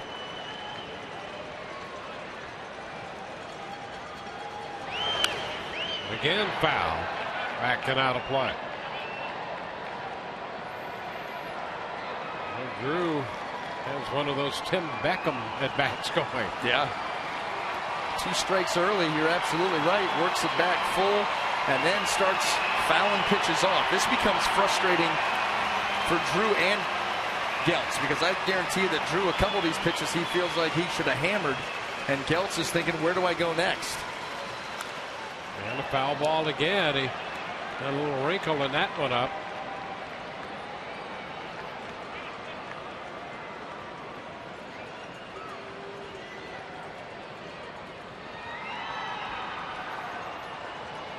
"11 pitches in this at bat by Stephen Drew. Geltz to make number 12, and he bounces it in to walk him. Well, you get both the pitcher and the hitter that deeply vested into it at bat, and you hate to let it get away. Yeah, that's extremely frustrating for whoever loses that battle, especially the pitcher, because where the at bat ends, you know, for Drew, Geltz has to continue to pitch, and he just used up a lot on one guy. And oh, by the way, that guy's standing down at first base, and that's why this meeting right here is as much as about strategy as it is giving Steve Geltz just a little bit of a breather after a tough battle there with Drew. He's made 22 pitches in this inning with 1 out, and 12 of those pitches came to 1 hitter. Yep, and that's why you're just giving him a breather, a little encouragement, and then let him go back to work. Yeah, and you know what that's like for a pitcher. I mean, that's not pleasant, especially if you get a lot of pitches in a short period of time. You throw a lot of pitches, spread them out over the day, fine. Yep. But you start to get a lot of pitches in a short segment, that becomes problematic. You condense them, problematic. When they become high leverage, it even adds on a little bit more. And when you're in a battle with a guy back and forth, every pitch is max effort until you either retire him or he reaches base. So well, here's Garrett Jones Geltz and the Rays trying to keep this game within reach here. We saw last night how quickly it can get out of hand. Pitch slider's a strike to Garrett Jones, who has 2 hits, including a leadoff triple in the 4th. He's batting again here in the 5th.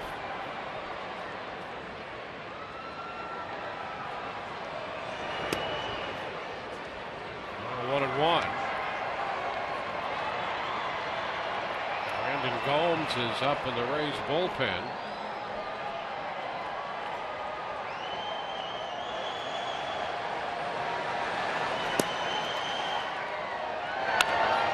Up the right side, and that's hooking foul.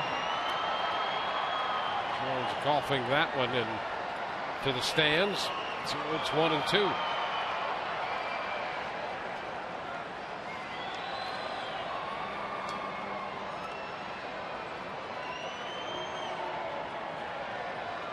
Jones, 33 years old. Went to the big leagues briefly with the Twins in 07, and then most of his time with Pittsburgh last year with the Marlins. Ground ball. Plays at first with the shift on.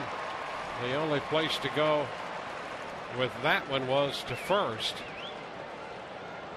So there will be runners at second and third. And we have a pitching change. We'll be back with a new one in a moment.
Here's today's great moment in Rays history, brought to you by Geico. On this day in '98, the expansion Devil Rays blanked the Angels 6-0 to improve their record to 10-6 and become the first ever expansion team to be 4 games over 500 at any point in their inaugural season.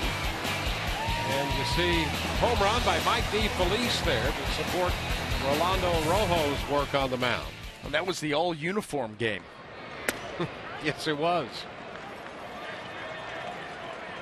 Old Devil Ray road unis and those atrocious home unis of the Angels.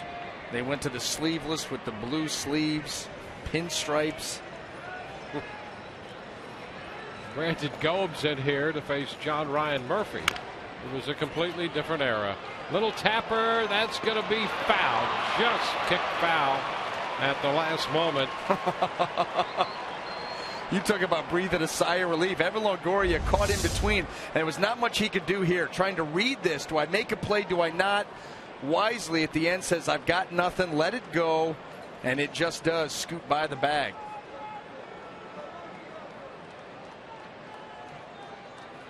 Nifty footwork, too, there.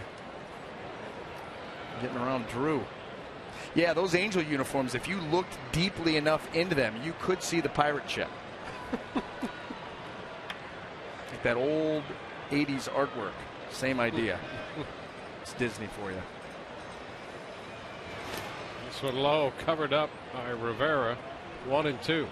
But there were some great uniforms. Great. Used advisedly. Relative to the times. Yeah. So Gomes down to Durham, 4 appearances with a .338.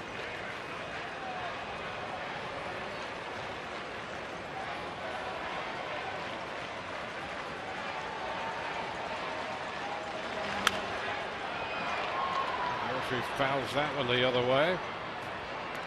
See, that was the expansion year when I was with the Diamondbacks, and we had some great colors. Well, no, we didn't. We had purple pinstripes, which is never great. And on Sunday afternoons, we would wear the ice cream cap, and we had a white cap with a purple bill. Yeah, white cap with a purple bill in the big leagues. Yeah, and then that. What color was the logo on the front? That was. Oh, it had all colorful as well. Yeah, you had purple, copper, all sorts of. Then we had the stirrup socks that had the Arizona Diamondback A at the bottom that had to be shown. Yeah, that was a team rule. The A had to show. So there's a lot of guys right now with the slacks out here. They couldn't have played. Couldn't have played for the Diamondbacks in the day. Yeah. And the way that we played that year, they probably wouldn't want to have played with the Diamondbacks back in the day. At least for that year. Broken bat, the roller foul. Count still 1-2 on Murphy. Rodriguez has scored. Headley's at third base. Drew's at second with 2 outs. And Brandon Gomes here up in the count. 2 more runners in scoring position, already down 3. And this is where you've got to make a pitch. Strikeout, poor contact. You want to expand the zone here on Murphy. And he chases the pitch up. Out on strikes. They settle for 1, and it's a 5-2 ball game, New York.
Get Checkers authentic Philly cheesesteak or try the new meatball sub. Pick yours, 2 for $5. By Courtesy Toyota, you'll love what we do for you. And by Grow Financial, don't go through life, grow through life with Grow Financial Federal Credit Union.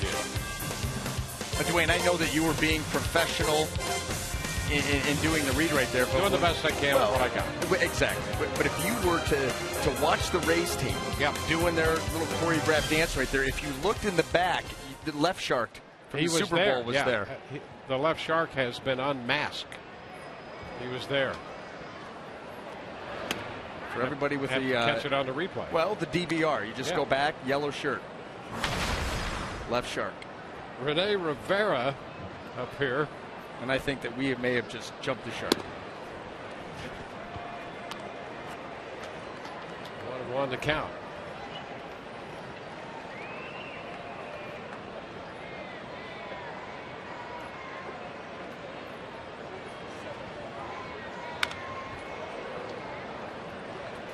The ball, 2 strikes.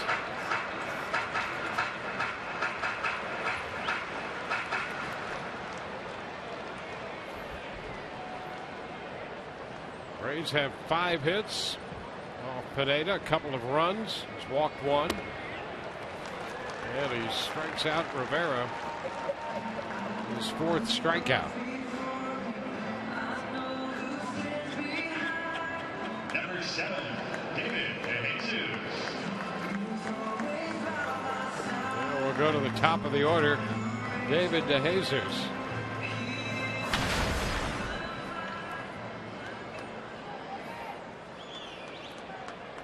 David is nothing of 1 with a walk. He scored a run in the first, rode home on the Steven Souza home run, which gave the Rays for the time a 2-1 lead. There's a liner and a base hit out of the reach of Headley's glove. Gardner scoops it. DeJesus has his first hit of the day. Second time he's been on. A nice job by David DeJesus. He gets off speed away and it stays up, and so he just goes out and smacks that ball the other way, able to clear Chase Headley with the line drive and get the Rays a base runner. And I'll tell you, we continue to talk about the job that he has done, doing everything that he can to get this offense going. A 1-out hit doesn't hurt.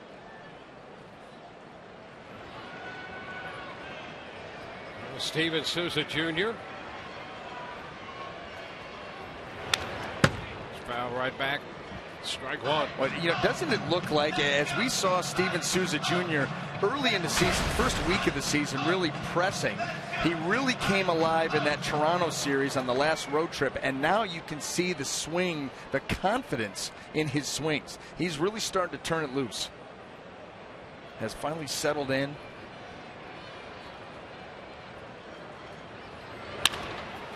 That's a fair ball. DeJesus will hit third. Charlie Montoya will wave him to the plate.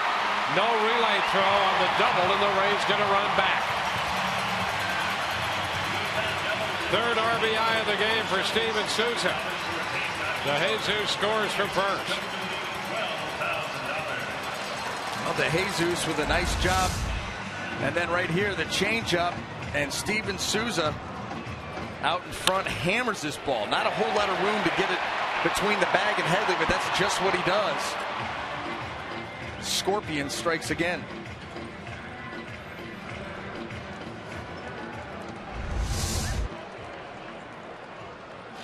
So it's a 2-run ball game here.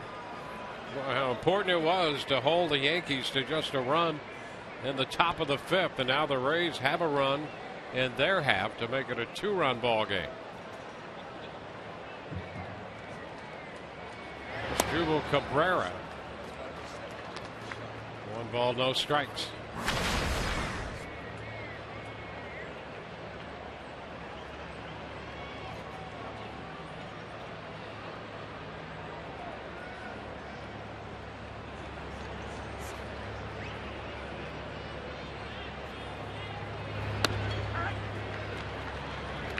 Pitch is a strike. One thing we've also learned about Souza Jr., he is active on the bases.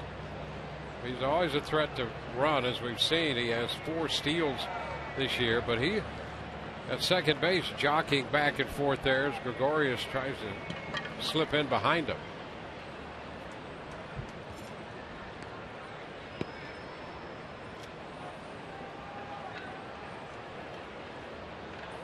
Desmond Jennings with 5 steals, including the one today, and then Souza Jr. with 4. That's something we haven't seen recently out of a Rays team. Ground ball to Drew. That's going to get Souza Jr. over to third. He'll be there with 2 outs. Now Kevin Cash feels like this team is much more athletic, and the idea is if you can, you will. Yep. And so the guys that are able to steal bases are going to be off and running all season long. Well, this would be a good time for Longoria's first hit off Pineda. An 0 for 2 today. And the pitch is too low. 1 ball, no strikes. Well, that was a good take there by Evan. He got a good look at that breaking ball down in the zone. Now he wants to see something a little bit higher than that. Strike at the knees, 1-1.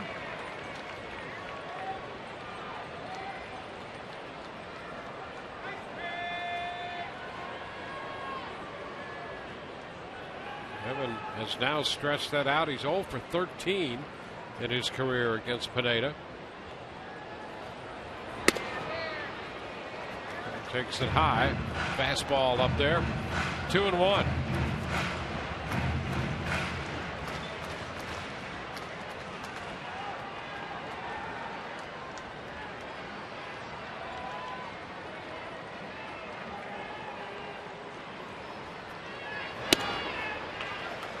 Three balls and a strike. This is what has made it difficult for Evan Longoria to get it going in the production department. In these situations, teams are just not competitively pitching to him. Yeah, they've walked him 9 times already this year. That's tied for most in the American League with Jose Bautista, and thus far he's taken the walks, but he wants something fat out over the plate. Ooh. How about that for a 3-1 pitch? Drop that in there for strike 2. Think about this entire at bat. He started off with a couple of sliders and then some pitches off the plate, and then in a 3-1 count he comes back with a slider. Not getting good pitches to hit or easy pitches to hit. Ground ball back at third. That's grabbed by Headley. Throw to first is scooped by Teixeira to retire the Rays, who pick up a run. The run scoring on the Steven Souza double, his 3rd hit of the day, and through 5, it's 5-3 New York.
Center field at Tropicana Field, where earlier today Jake McGee was able to throw a bullpen session. A lot of guys trying to come back from injury in that Rays pitching staff, including Jake McGee, as he threw in the bullpen today. And if all goes well tomorrow, assuming he feels fine, his next outing will be a minor league rehab assignment. And guys, shortly after that, he could be ready after a few outings. Doesn't have to build up the innings. It's not like he's working on a whole lot of pitches either.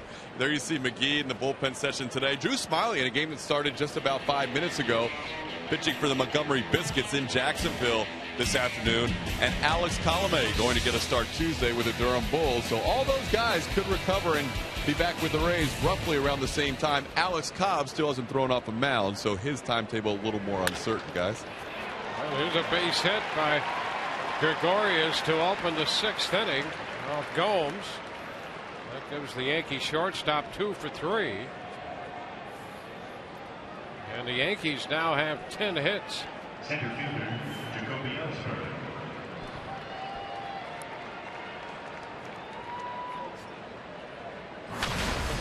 Ellsbury. Jacoby Ellsbury already up for his 4th plate appearance.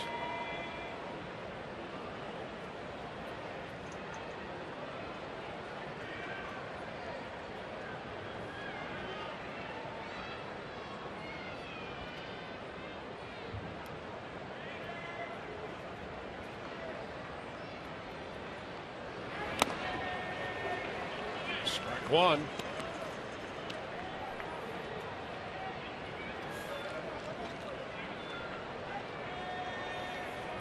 Brandon Gomes following Matt Andriese and Steve Geltz.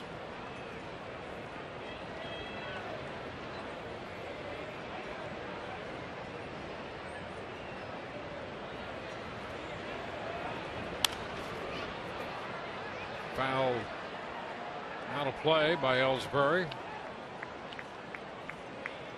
And Brandon Gomes was making a bid to make the opening day roster. The problem from him is he was not on the 40-man roster because he threw the ball lights out once again in spring training.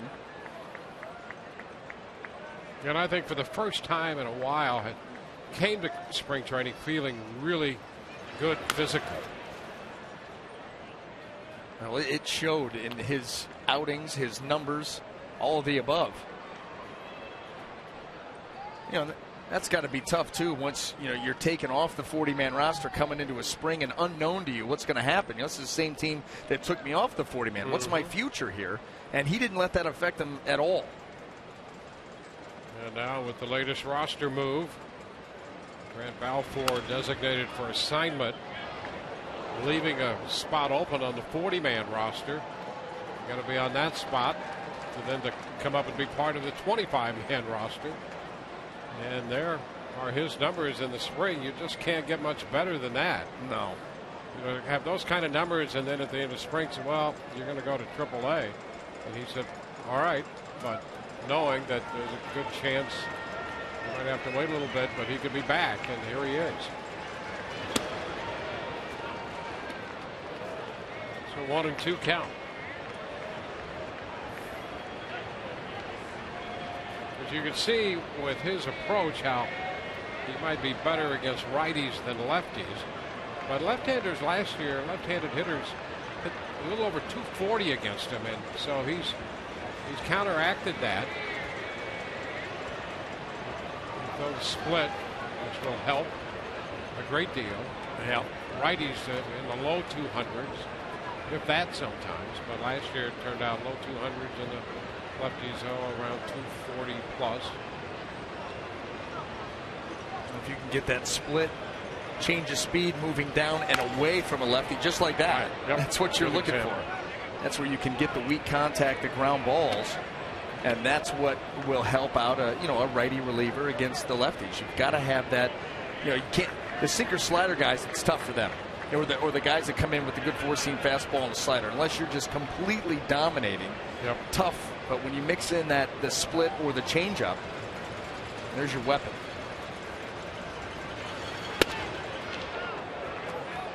Two and two.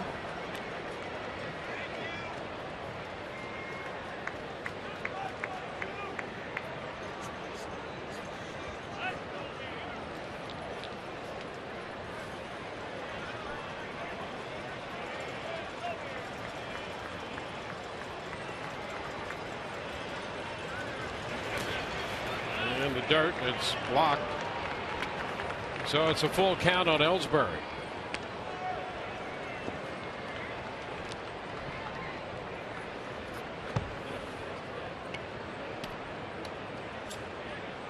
That's Brett Gardner on deck. Got a lot of pitches in this game, a lot of deep counts. We'll see how much faith Joe Girardi has in his belief Jacoby Ellsbury put this ball in play. Ooh. High toss over there to first. That's exactly what the Rays were thinking. Get a read over there on Gregorius. Do they put him in motion here? And this throw by Brandon Gomes, a little too high.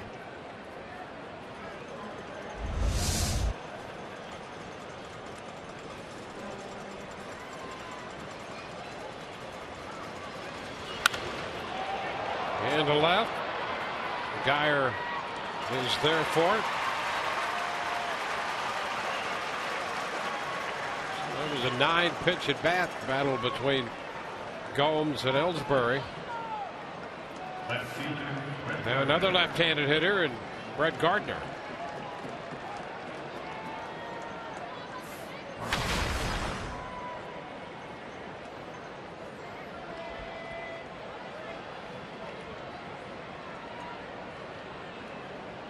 Cespedes with another home run for the Tigers. He had a grand slam early.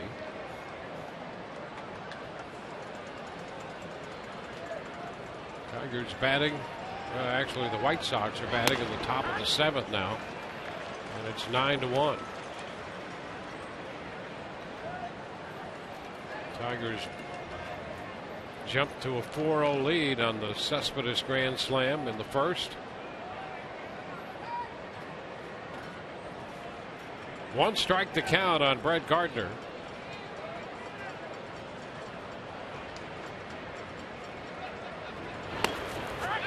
Snap throw to first. Back in is Gregorius. That's something we've seen Rivera do with some regularity. Well, he's going to serve notice that if you want to get an aggressive secondary lead at your own risk. You see right there, Gregorius getting off, and Rene Rivera had seen enough. He goes with a snap throw down there, and Dykstra not quite in time. Back to the hill. Gomes out at second and safe at first.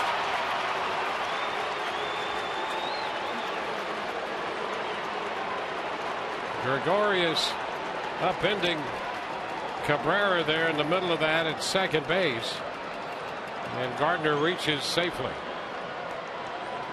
Right now, Kevin Cash taking a look to see if they want to challenge. I don't think so. I think right here's the throw, the return throw, and certainly looked like Brett Gardner beat that easily.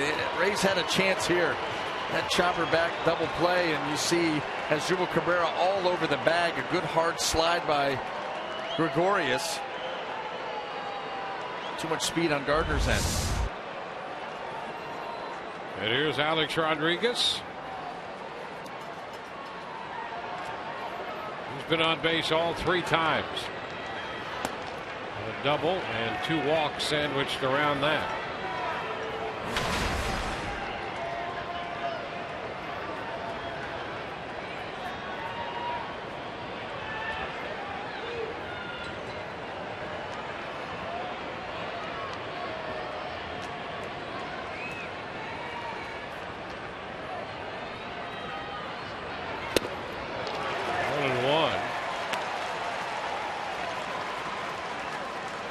Rodriguez will be 40 at the end of July.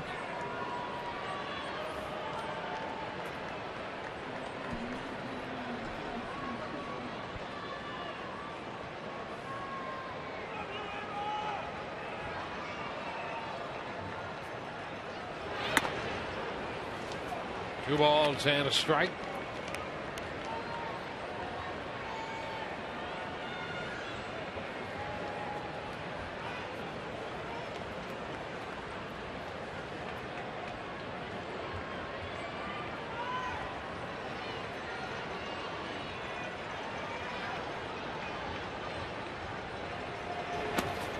Yeah, snap throw down to first. This time it's Gardner who's back in.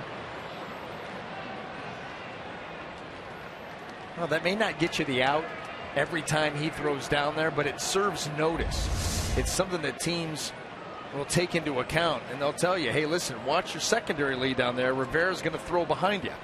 And maybe you take off a foot of the secondary lead, and that leads to a getting thrown out on a 1st to 3rd situation. Yep, that all factors in. Sure does.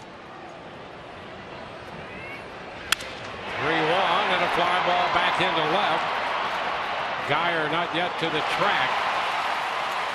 So Rodriguez is out of there, and the Yankees do not score, leaving one.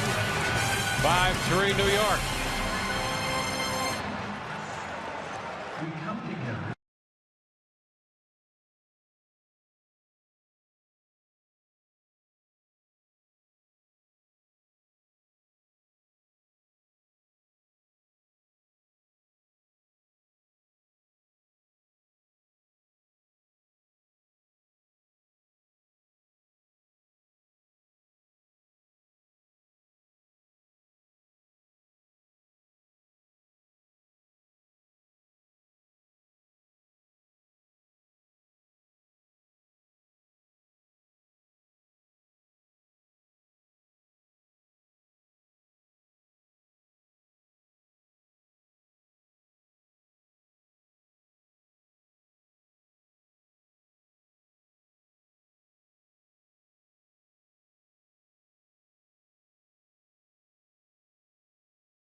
In 4 of the first 6 innings.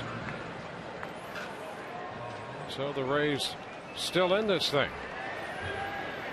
Desmond Jennings will open the bottom of the 6th. Well, it's been one of those games where the Yankees have threatened to break it open. It's been in many ways a laborious exercise to this point, yet the Rays come into bat in the bottom of the 6th. It's a 2-run game.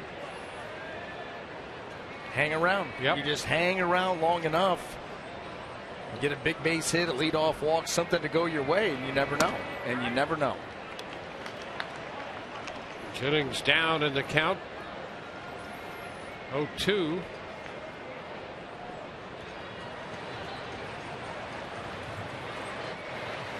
There's Martin up in the bullpen for New York. He was throwing in the top of the 6th. Pineda now in the mid-80s in his pitch count.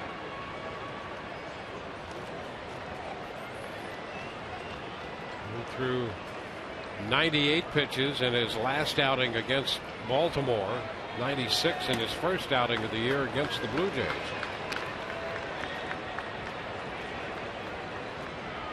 Two and 2 the count on Desmond. Dykstra will be next, and then Geyer.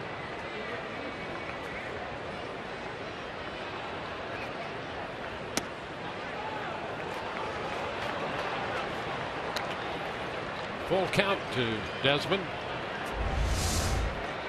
And his slider here wanted it away, almost caught the inside corner, but it stayed off. And Desmond is able to work this count full. And got a chance here for a leadoff base runner. Ooh, oh, look at that. 3-2. Well, he came right back with the slider. We've seen him do that a couple times behind in the count. This time 3-2, and he gets the call third. And look where the catcher set up. John Ryan Murphy right in the middle of the plate this time. It was almost like they saw the reaction of Desmond Jennings on the previous pitch and then said, hey, listen, we do that again.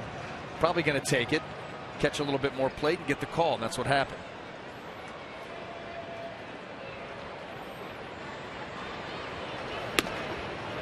Dykstra takes ball 1. Overloaded the right side with a shift on for Dykstra.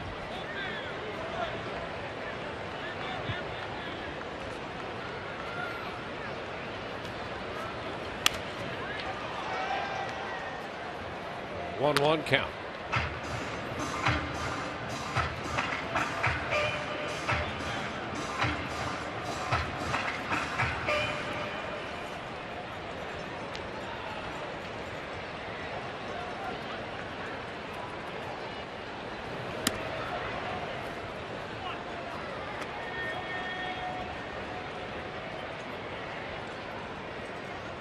Dykstra 0 for 3 last night.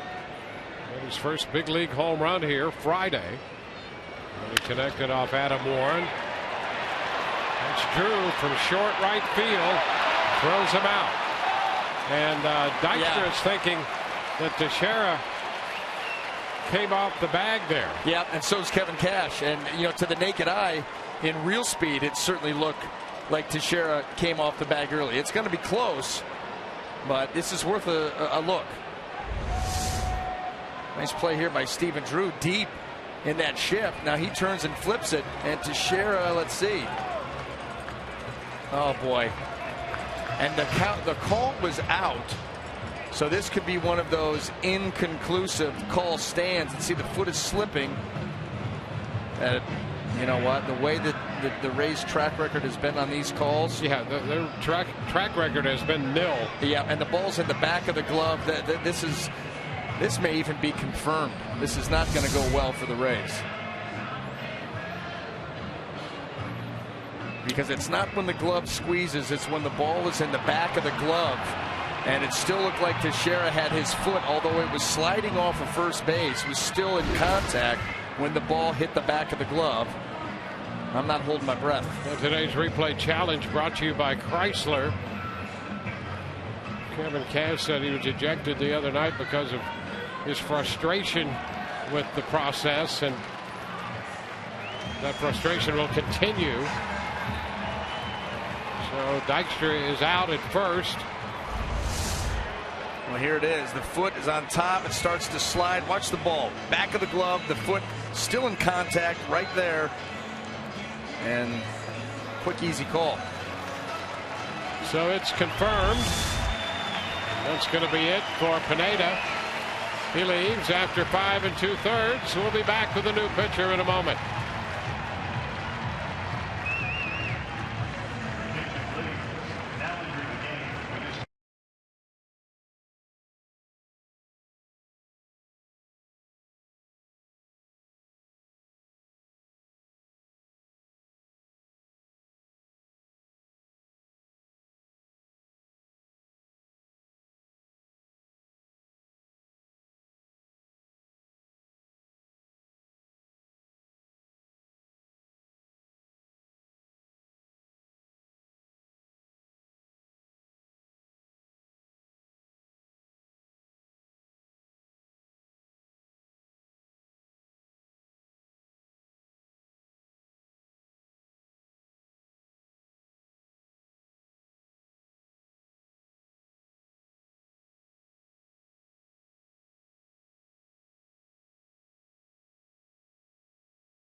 Three runs, 7 hits. You know, he's got to be pretty happy with the way this outing turned out after the way that it started.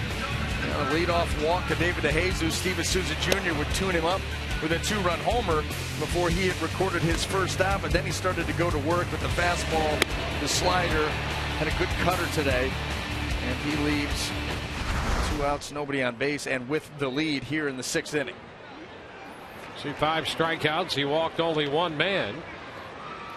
In the 92 pitches. Chris Martin makes his 7th appearance. 28-year-old right-hander.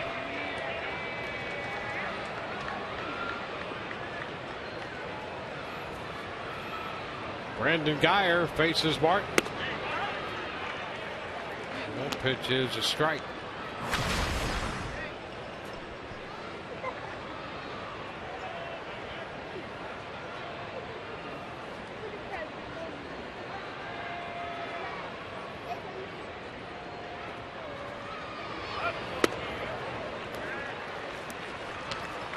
Two.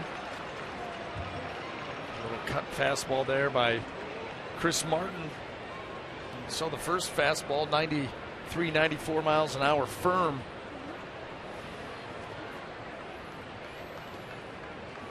You know, he's only 28, but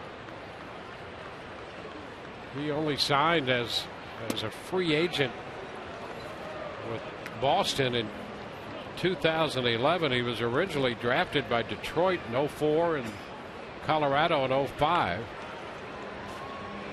But a torn labrum in his right shoulder prevented him from pitching. And he hits Guyer with a 1-2 pitch.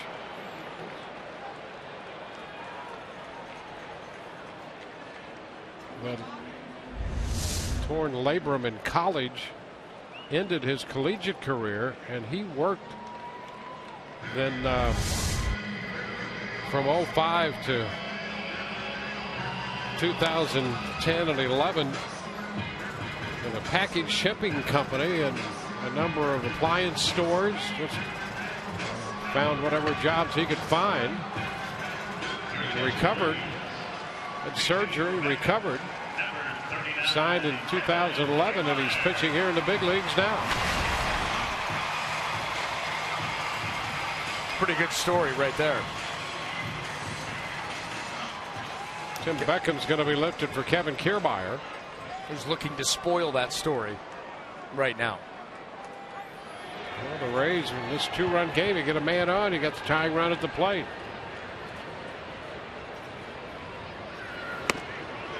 Cut the miss.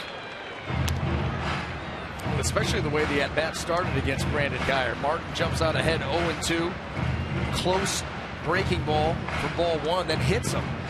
And immediately opportunity for the Rays.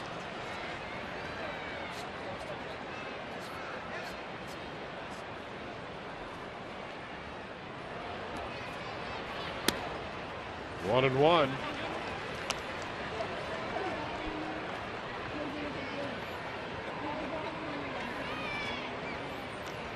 Kiermaier has been under the weather.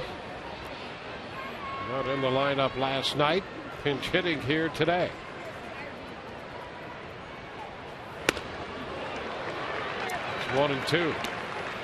Tied up, Kevin, with that fastball up and in. And Kiermaier, the two swings we've seen from him, he's got one thing on his mind, and that's to drive a baseball with authority.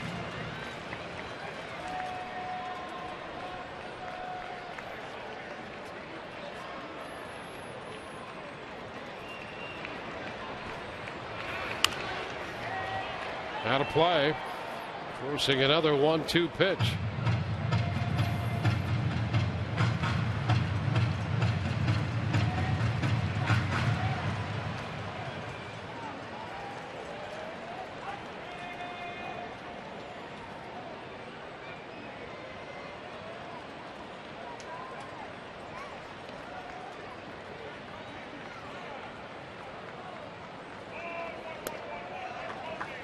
Two balls, two strikes.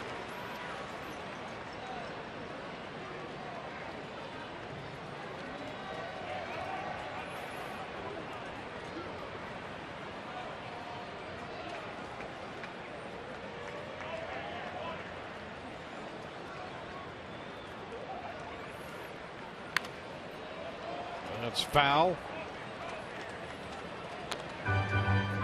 Martin had a little big league time with the Rockies last year.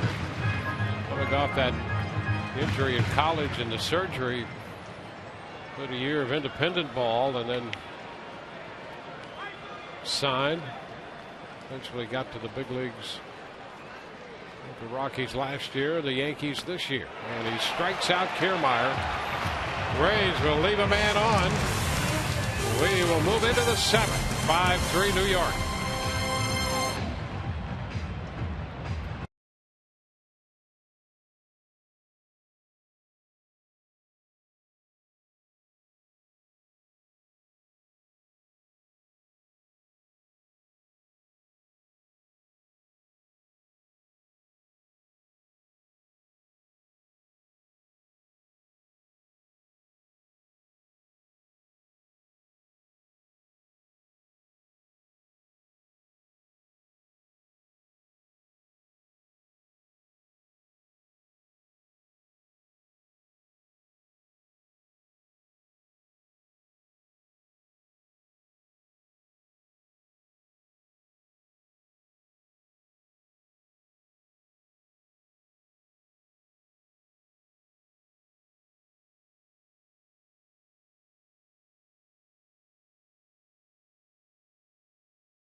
Trend. The Rays, since the 4th of June in 2014, it seems as if they've lost that home loving feeling. They are 25-35 in the drop since then, and 35-20 on the road. Yeah, and this place should be much more of a home field advantage for the Rays than that right there. And it's a pretty good sample size. The road, you understand, because the teams that the Rays have had, even last year and obviously into this year, you've heard it talked about. They're so close camaraderie-wise. So you think about going on the road, staying in a hotel, everybody's out to cheer against you. You understand, plus they've got good pitching and defense, and those two aspects of the game travel very well. You understand the bottom number. Top number doesn't make any sense. 10 games under. Off speed to Teixeira, and that's a strike. Had him out in front. It's 1-1. Brandon Gomes out there on the hill. Ernesto Frieri is in the bullpen. Rays have a new second baseman. Kiermaier pinch hit for Beckham. Brett has gone in to play second base. Count now 2-1. Been summoned from the minor leagues, and Ryan Brett, 23 years old, already making his major league debut.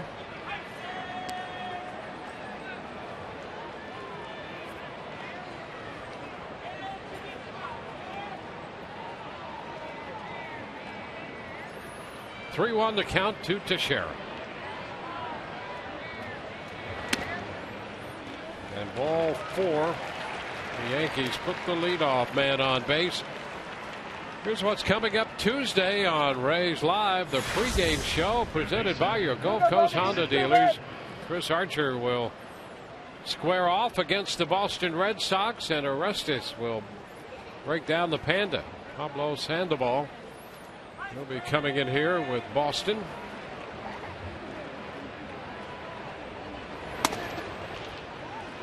Headley showing bunt and takes that pitch for a ball.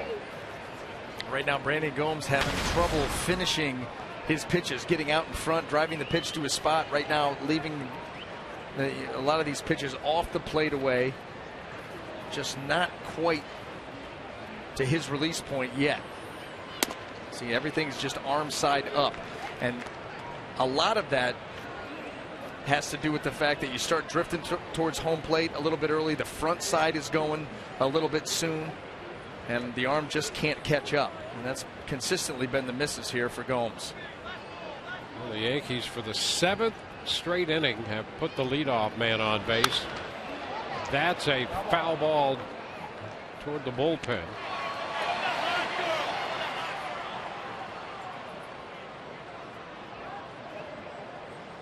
They scored a run in the first, 2 in the third, single runs in the 4th and 5th innings.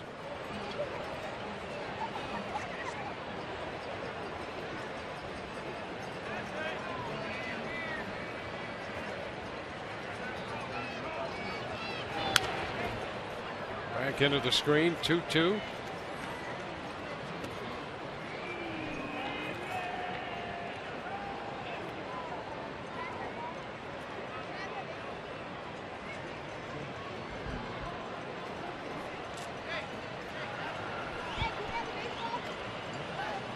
A 2-ball, 2-strike count. And a cut and a miss. He comes back to get Headley. Nicely done on the off-speed pitch to get the left-handed hitting third baseman. Now Brandon Gomes able to make the adjustment here in the at-bat to Headley. And 2 strikes, you go with the split, and look at how he leaves that out over the heart of the plate with the confidence that that pitch is going to dive below the zone before it gets to home plate. And he gets the swing and a miss and a big out.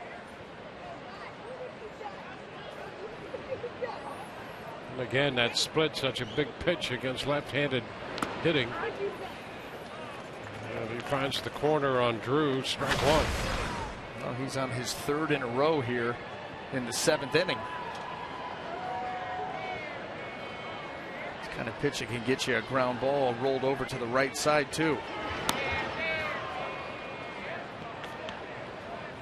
1-1. And the Rays have the abbreviated shift here.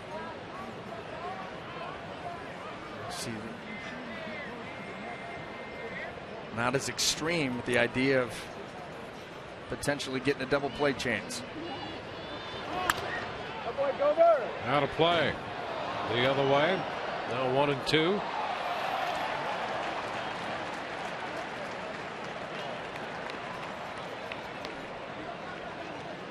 Rays coming in 6-6 on the year, trailing the Yankees by 2 runs in the 7th. New York started the day 5-6.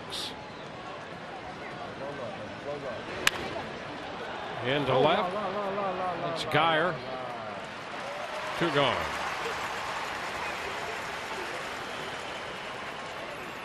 So with 2 outs to share at first, Garrett Jones is due. And the Rays are going to make a pitching change. Kevin Cash out with a call to the bullpen. Back in a moment.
Hit a home run and take the team out to Family Fun Day Sunday, April 26th.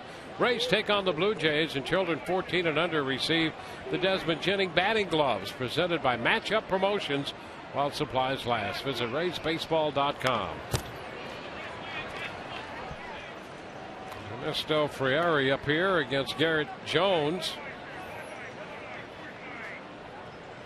Shares the runner at first. 6th appearance for Frieri.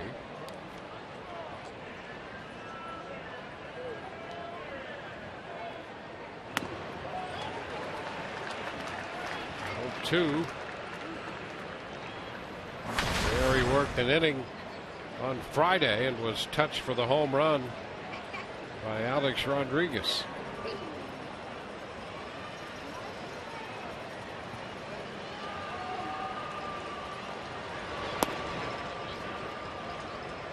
One and one.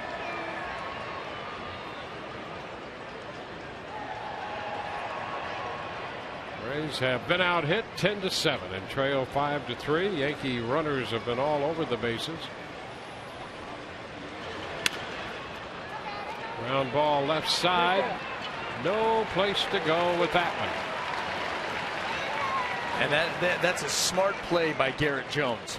You know, with 2 strikes, he has the whole left side of the infield to work with, and he got a changeup from Frieri that was not well located, stayed up and away, and so he said, hey, listen, I'm down 2 strikes. I'll just play Pepper with the left side and just take a little half swing and a base hit. Chris Young will run for Jones now at first. We're talking about all the base runners. The Rays have had base runners on in every inning, and so have the Yankees. And John Ryan Murphy bats against Frieri. That's a strike. Murphy struck out against Gomes in the 5th inning. Gomes got ahead of him 1-2 and then got him on a pitch up.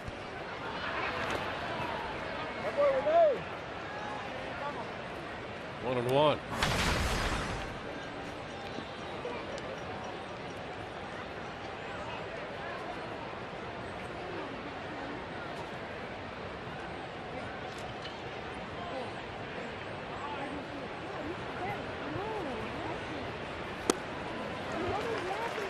Two.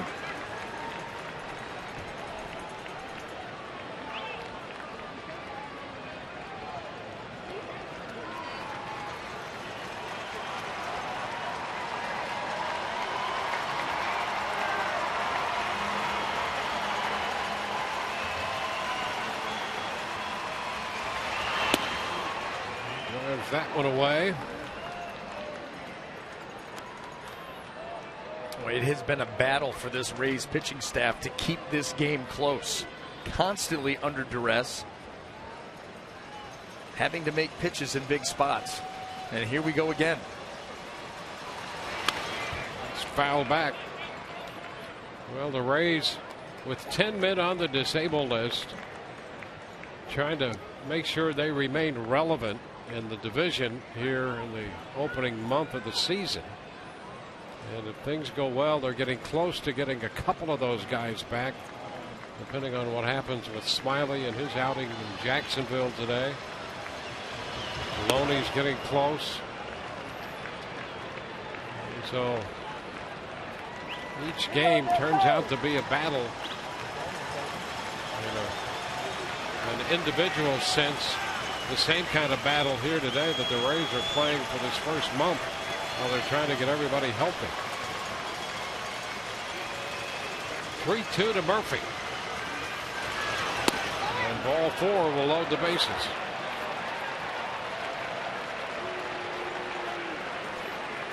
So an infield hit and a walk.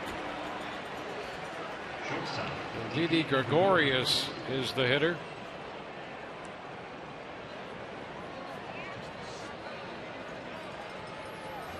Braves beat the Blue Jays 5-2. Orioles have opened an 8-3 lead on the Red Sox in the top of the 6th inning at Fenway.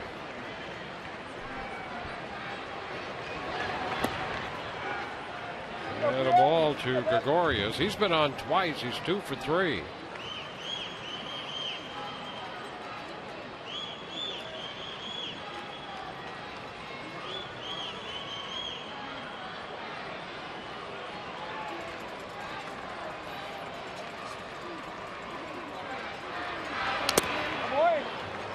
cut and a foul ball. It's 1-1.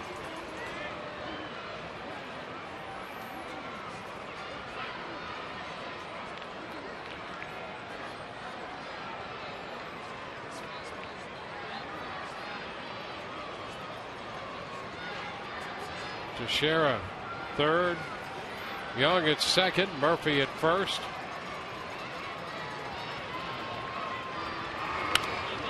Popped up foul right back on the fastball. Now 1-2.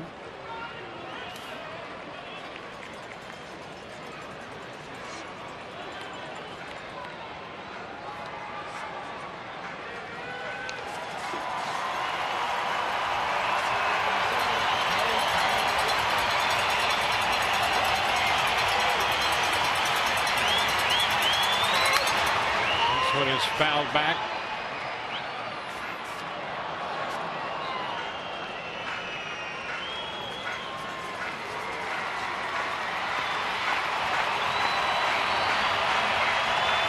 Well, again, the Rays trying to keep the Yankees off the board and stay within 2, so it becomes another big pitch from Frieri. Gregorius did not offer. Now 1-2. Change up running off. Gregorius thought about it.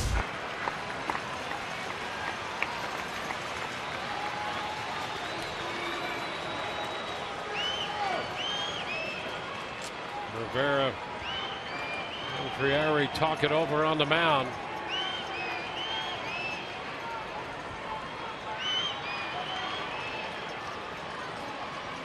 Every pitch critical as the Rays try to salvage the final game of this series and hold the Yankees, keep them within reach here. 2-run game right now. And Gregorius strikes out. Yankees leave the bases loaded. We'll go into the bottom of the 7th inning here at Tropicana Field. Still a 2-run game, 5-3 New York.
Today's game summary brought to you by the Golden Diamond Source. 5-3.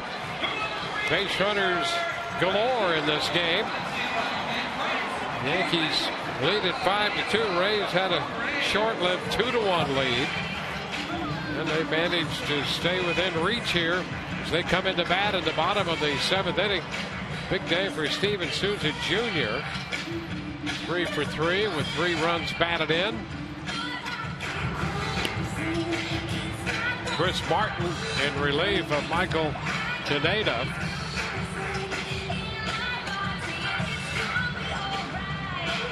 Tutorial there with Jim Hickey and Ernesto Friari talking things over. Chris Young stays in the game after pinch running and plays right field.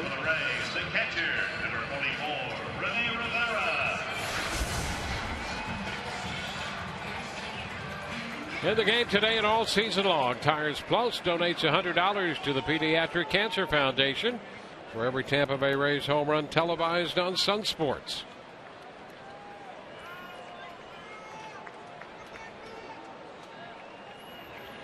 On to the bottom of the 7th, Rene Rivera leads off.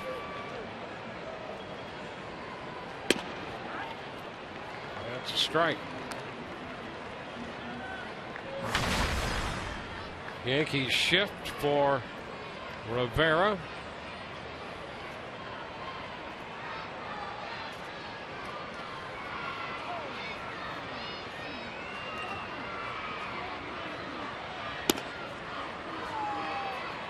One and one. For the longest time, when you did see a shift, it was 99% of the time for a left-handed hitter. Not so anymore. You could see it lay out right there.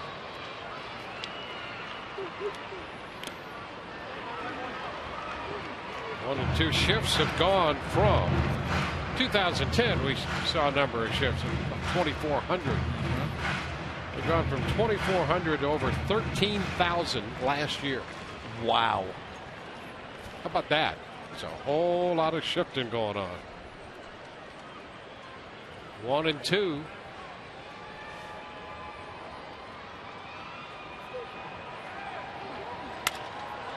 Base hit the other way.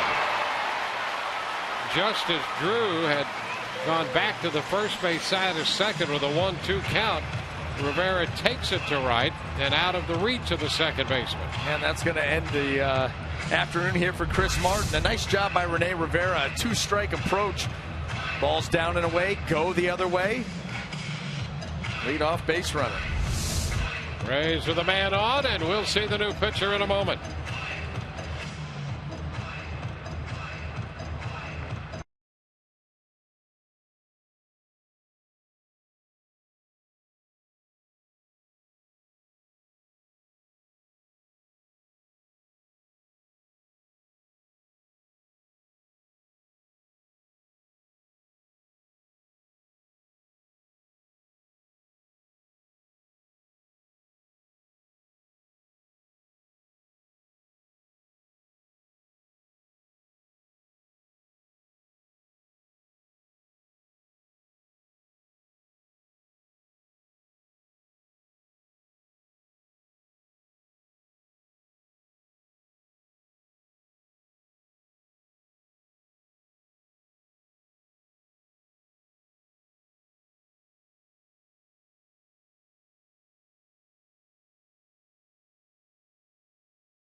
Courtesy Toyota. You'll love what we do for you. Tampa Bay Radiation Oncology. When cancer strikes, strike back with CyberKnife. available exclusively at Tampa Bay Radiation Oncology and by your Gulf Coast Honda dealers.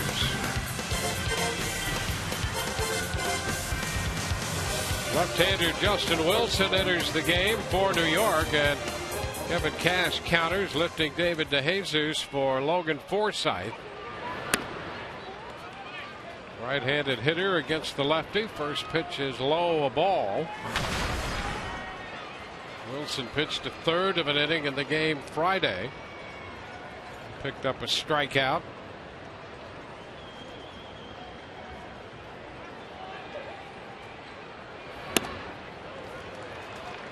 1-1. That one in there at 94, and he can get to the mid-90s in a hurry. Got Brandon Guyer looking on a 95-mile-per-hour fastball Friday night.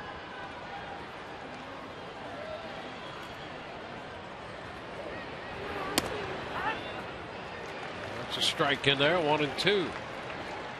And it's easy. It's easy, mid-90s. Doesn't have a herky-jerky delivery. Smooth, strong.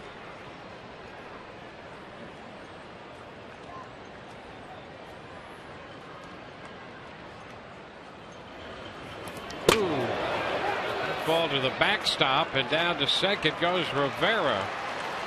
Well, I don't know how that did not hit Forsythe. And I don't know how you end up going there. Ahead of the count, you can ill afford another base runner. You're trying to go in, and you go behind. And Forsythe almost jumped back into that. I'll tell you what, I don't know how that didn't hit him. Maybe it did. Yeah, that back leg, I think it might have hit him. Well, you think that if he would have felt it, yeah, you're looking to take your base there. Lifts a fly ball into left. It's one out. Let's take another look. The track of that pitch behind Forsythe. As he jumps back, that's a good shot of it right there. And I mean, if it did, it just nicked a little bit of that pant leg. But you got to believe in a 1-2 count, if Logan felt like he got nicked, he'd be asking to head to first. Yep. Another pitching change. Right back in a moment.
By a couple. This timeless moment brought to you by Coors Banquet. And Steven Souza Jr. has already had a good day. 3 for 3. 2-run home run in the first, and he faces Dylan Betances here this time up in the 7th. Breaking ball's in for a strike. Here's the first inning home run. A breaking ball that didn't get to its spot. Souza a little bit out in front underneath it, and so what? It ends up being a 2-run homer. He drops it into the first row in left field. Like to do it again here. was fouled back. A couple of breaking pitches here from the right-hander Betances. We saw Betances in Friday night's game, and it really looked like as that outing went on, he became more and more confident. We saw some good fastballs getting up into the mid-90s as he continues to build arm strength. And this one thrown into the dirt, and over to third base goes Rivera. So a couple wild pitches enabling Rivera to go from first to second, and now second to third. And it's been a sloppy game and a sloppy inning here for the Yankees pitching as he just yanks this breaking ball down and away. Murphy hardly a chance.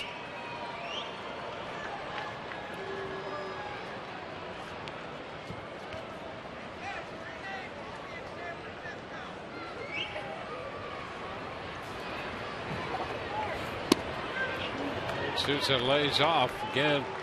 Breaking ball. We've seen 4 consecutive curveballs. When the year finished up last year, Betances, he had the good breaking ball, but he led with that fastball that would reach up 97, 98 miles an hour. Yet to see one here. And he's out on strike. Stayed with the curveball. 5 in a row. And the big strikeout for Betances. Yeah, how difficult for a hitter to go up there. Betances has the good fastball, and yet he's going to give you 5 in a row, and he saved the best for last.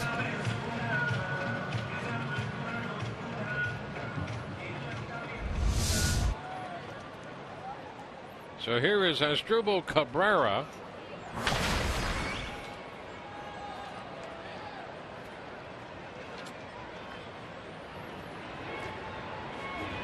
Cabrera 1 for 3 and a ground ball, but right to the shortstop Gregorius. And the Rays are out of there. That came on a curveball. We're through 7, 5-3 New York.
On Rays Live, the postgame presented by Checkers. Todd Narestis will be anchoring the coverage. We'll hear from the press conference held by Kevin Cash, and Emily Austin will have interviews from the clubhouse.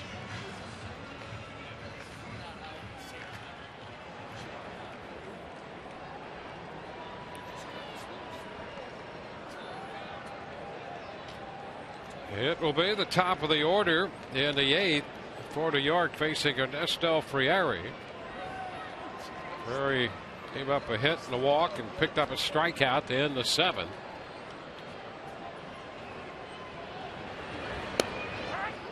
Pitch is a strike at the knees.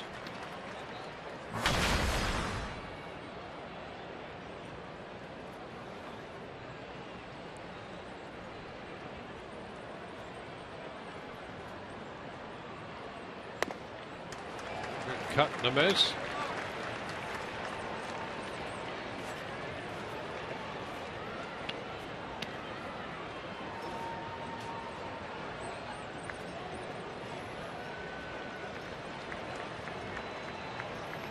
Friere is the fourth Rays pitcher.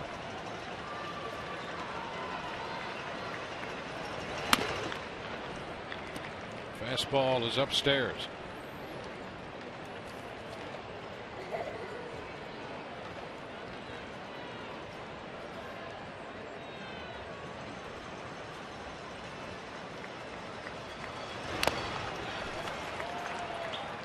Still 1-2 on the foul ball.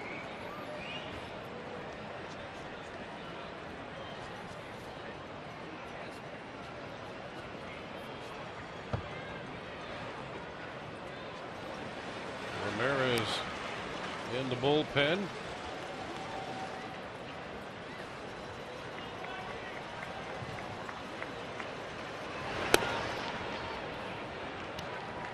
Now 2 balls, 2 strikes.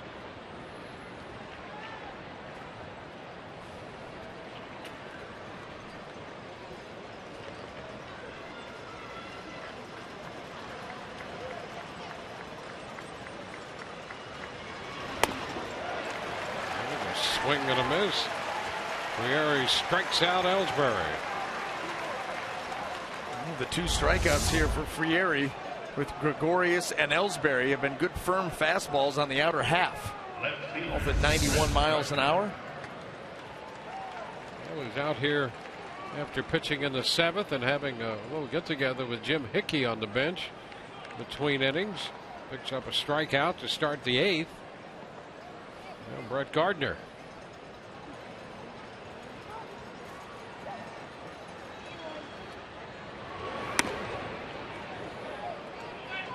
Is up. Well, I tell you, that's big news to get the leadoff man. The Yankees had put the leadoff man in every inning aboard until the 8th. Hard to believe that you would only have 5 runs. Yeah, you start to do that. Raised down by only 2. That's here. right.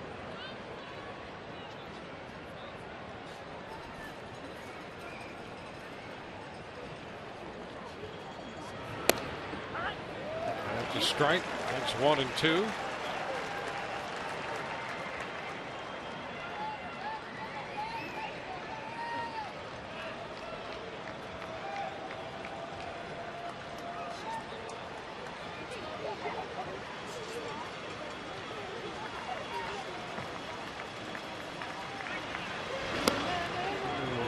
Just missed a little low. 2-2.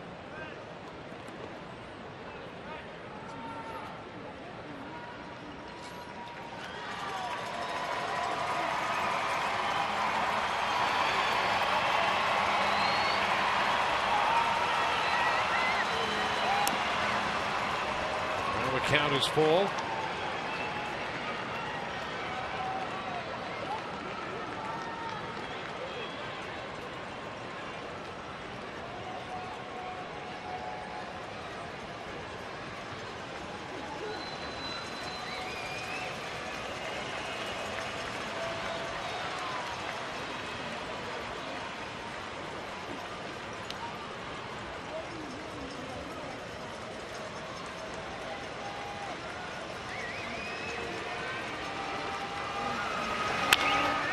Two skied to center. Desmond Jennings is right there. 2 outs in the 8th. Alex Rodriguez strolls toward the plate. Well, Barry Bonds tops that home run list, followed by Hank Aaron, Babe Ruth. Those are the 3 with more than 700. Then Willie Mays with 660 and Alex Rodriguez with 658.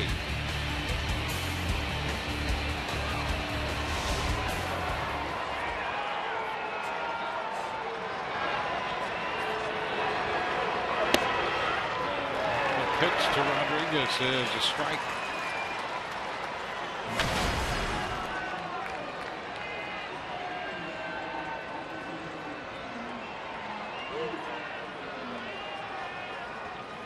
Rodriguez, 2 runs scored. The count is now 1-1. Frieri again facing Rodriguez after surrendering the home run to him here on Friday. That was the blow that tied that game. Ground ball third. Longoria's got this one. And Rodriguez is out. 1-2-3 go the Yankees in the 8th. Rays half the 8th will find Evan Longoria to lead it off. Down by 2.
Two-run ball game, 5-3.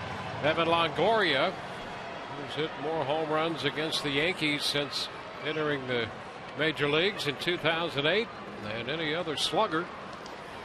He opens the home half of the inning with a line drive to third, caught by Headley.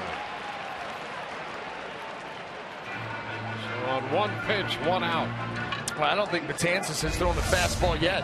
No. Another breaking ball here to Longoria. He's out and lines it right to Headley. Doesn't even have to get out of his stance. Betances made 6 pitches when he entered the game in the 7th. All curveballs, and then a curveball to start Longoria.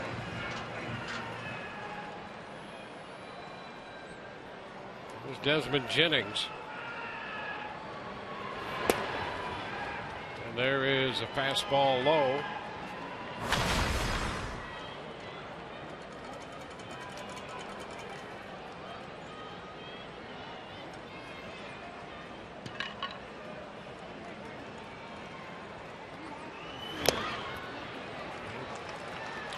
One and one. A couple of fastballs here to Jennings.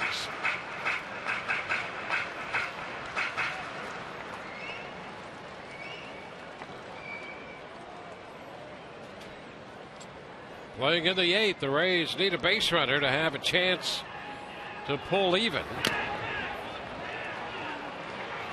We go to 1 and 2. Well, that miles per hour is starting to climb here for Betances. 94 to 95. That was 96.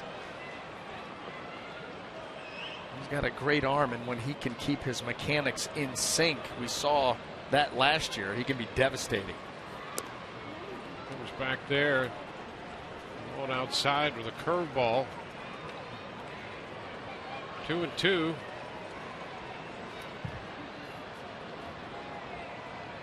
135 strikeouts in 90 innings. He broke the Yankee season record for strikeouts by a reliever, held by Mariano Rivera. It tells you all you need to know about his year. It's a full count. 3 and 2. Yeah, that's a remarkable number. The strikeout total for him last year represented half of his outs. And he walks Jennings went to a curveball, 3-2.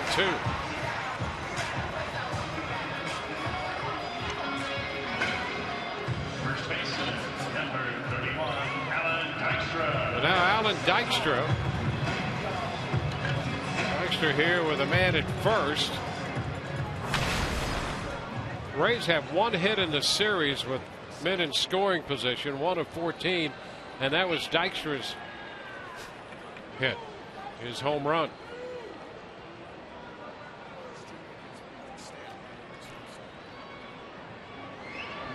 So here's Dykstra now.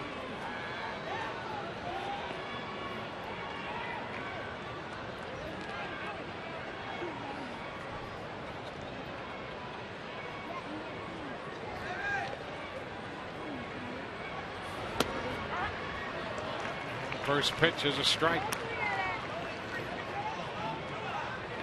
So Betances staying primarily with the curveball, with the exception of, I think, 3 fastballs to Jennings in the sequence, and then walked him on a 3-2 curveball.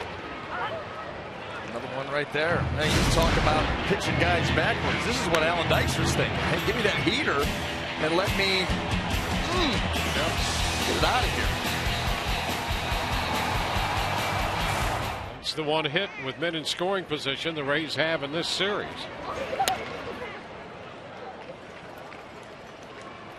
And a curveball, and it's 1-2. Yeah, who'd have thought you would have seen Dylan Betances come out with an outing where the fastball is used as a show pitch? And look, I have one, but I'm going to attack with the curveball. That's what we've seen so far.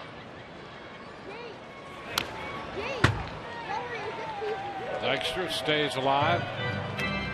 Piece of the curveball to foul it away.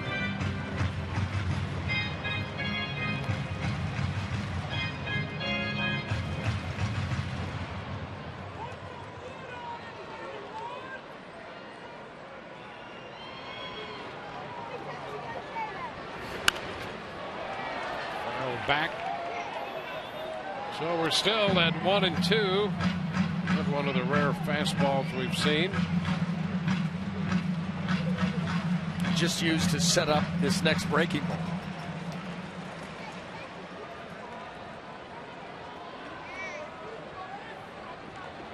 Runner goes. The pitch is fouled off his foot. And there was another curveball.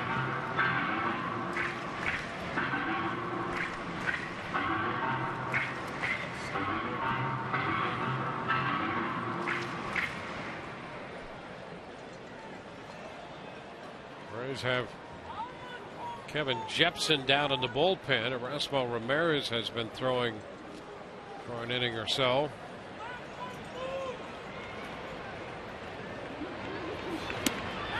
And strike 3 call. Started wide and caught the corner, and that's out number 2. Continue to stay with the breaking ball, and this is just right on the edge. I mean, Alan Dykstra, not much you can do here. You see that knuckle curve just sawing off the outer edge.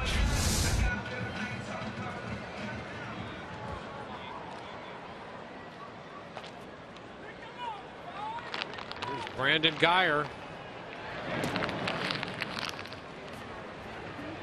Jennings, who walked, is the runner at first.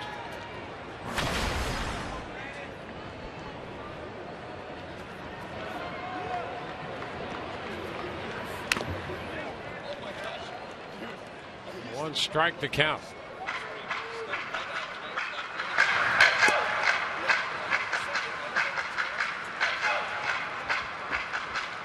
Two outs with Jennings at first.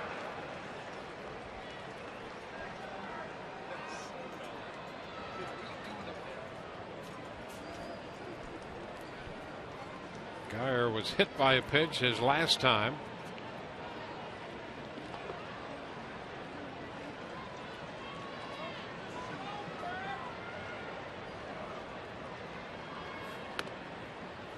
And the curveball misses. 1-1.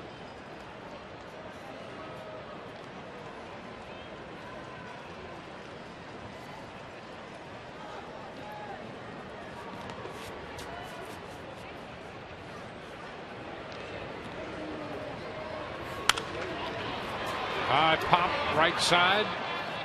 Teixeira waiting for it. Hola. And the Rays are out in the 8th. They leave 1. We go to the 9th. 5-3 New York.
Game of note today, Drew Smyly's afternoon is done as pitching for the Montgomery Biscuits. Drew goes 3 2/3 innings, allows 1 hit, did walk 3, struck out 4, no runs allowed. Threw 68 pitches, 40 of those for strikes. In that game, Montgomery played at Jacksonville, the baseball grounds of Jacksonville. So, guys, the next step we'll find out. The Rays have been talking about possibly a 4th rehab start, or maybe we'll see him in that series against the Toronto Blue Jays. Back to you. Well, we'll see how that plays. 68 pitches, 40 strikes. That's 40 strikes and 28 non-strikes. So we'll see. Yeah, stay tuned. That's right on the cusp. Erasmo Ramirez becomes the new pitcher for the Rays. Their 5th of the game, 7th pitching change in the game, and the first one to start an inning. So here's Mark Teixeira to lead off. He bounces it to first. Dykstra makes the play unassisted. 1 pitch, 1 out. The height of efficiency right there. So far, so good. You get an aggressive hitter at the plate, you make a good pitch. That can be the result. They need a clean inning here, and then the Rays are going to see Andrew Miller. You know that in the 9th inning won't be easy. So they need Ramirez to come up big here. Chase Headley's got a bunt against the shift with Longoria the only man over there and way over toward the shortstop spot. That's Cabrera actually the only man over there. And here's Evan walking. Longoria Yep. at second base spot now. Yeah, Evan doesn't show stripes. Good point. This one is down. Now 1-1.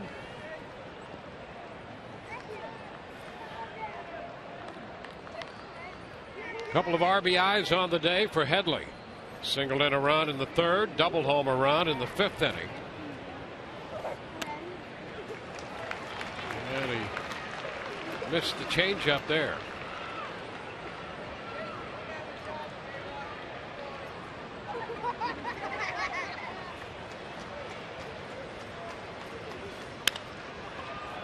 Hopper, left center.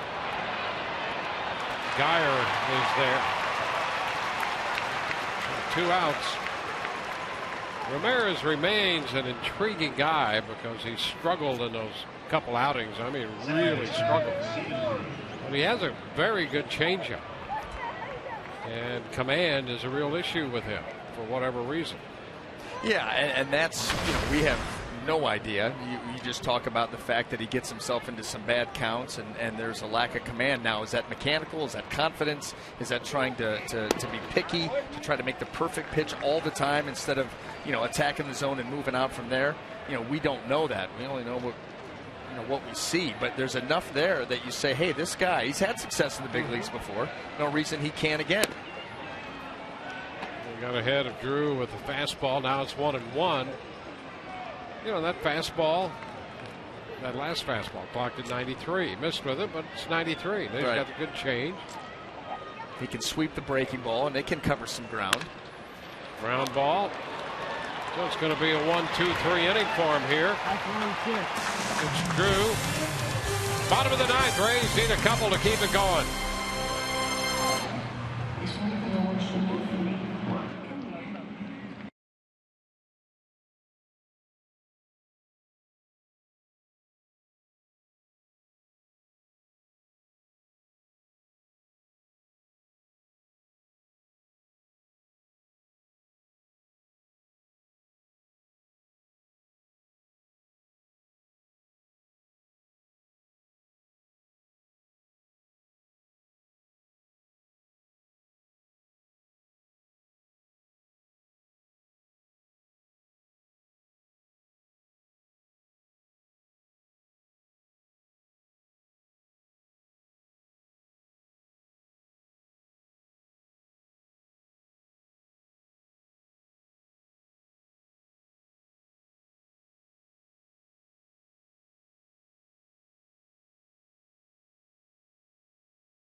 Three to win it.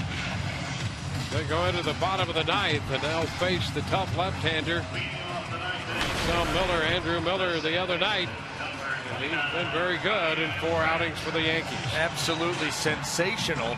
A big strikeout year last year for Boston and Baltimore. Split time with them, making his way around the American League East as he's now with the Yankees. He's perfect in saves, 9 strikeouts in 5 innings, and hasn't given up anything yet.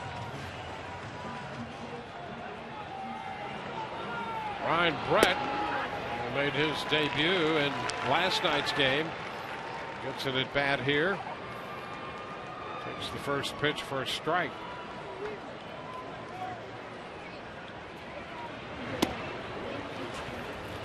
It's a 1-1 count. Brett making his debut last night. The 10th different rookie the Rays have utilized already this year.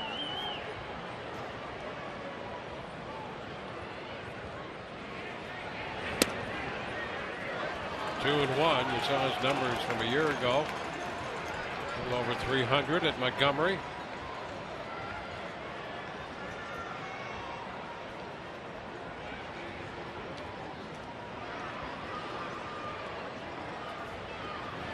And a shot back into deep left center.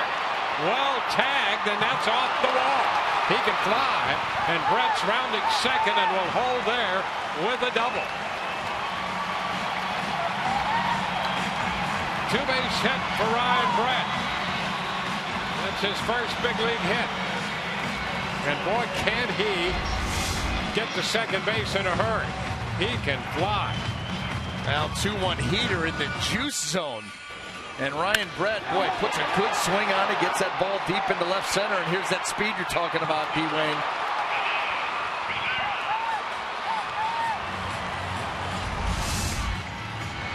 So that's a start.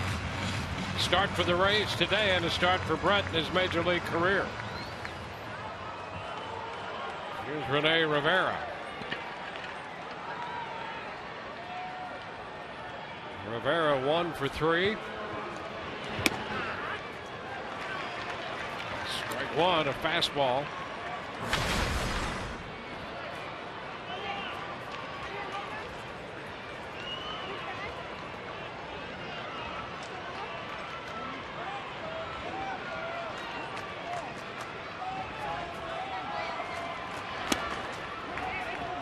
One and one.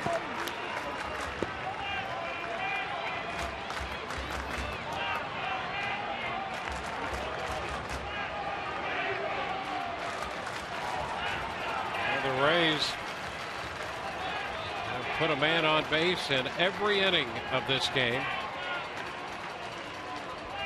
The Yankees had done that until the last 2 innings. In fact, they put the leadoff man on in each of the first 7. And the Rays have had men on in every inning. Oh, yeah. Yeah. Fouled it back. Big weapon for Andrew Miller is that sweeping slider. He's missed with a couple, and then he hung that one to Rene Rivera, who got a good swing at it. There it is.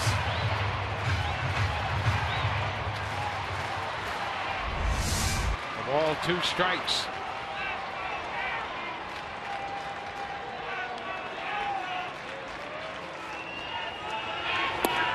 He got him. Came back and moved that one down and in. Well, the one thing that Andrew Miller does is he makes you aware of the fastball in. And that ultimately sends up the sweeping slider down and in, because you know you've got to be quick to his fastball in.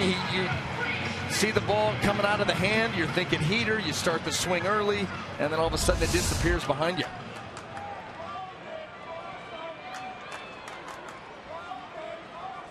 Logan Forsythe.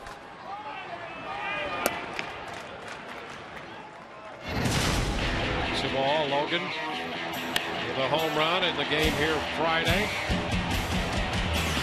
In the 4th against Adam Warren. Second home run of the year. The high def highlight presented by H.H. Gregg, that home run.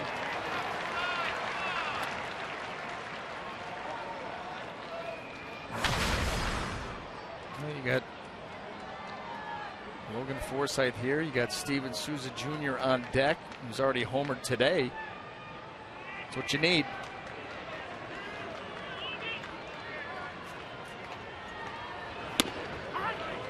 And there's the strike. 1 and 2. There you go. That's the pitch. You've got to respect that pitch, and Andrew Miller likes to throw the breaking ball right off of it. And because it gets in there so quick and you've got to protect now with 2 strikes, you become susceptible to that breaking ball.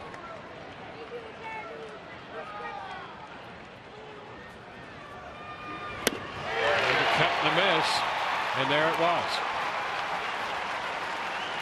The slider strikes out Forsythe.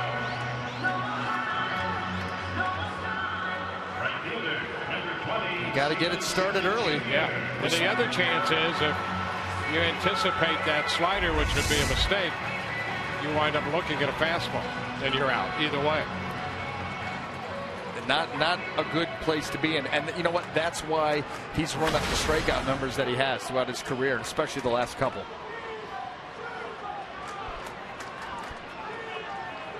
Well, there's Steven Souza, a 3-hit day. Home run, single, and a double, 3 out of 4. And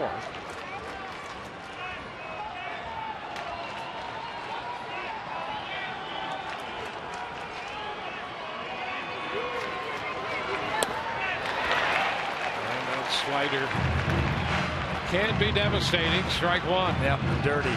Absolutely dirty. Down and in.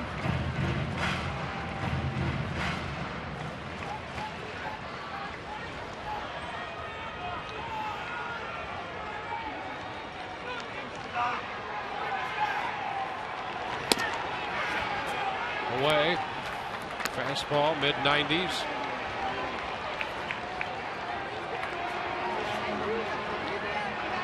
Rays down to their final out with the potential tying run at the plate.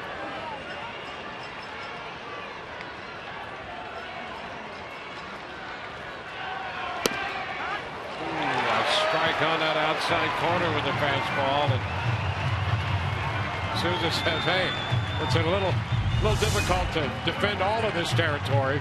Well, you know what he said? If you read his lips, he said, "I'm 6'5".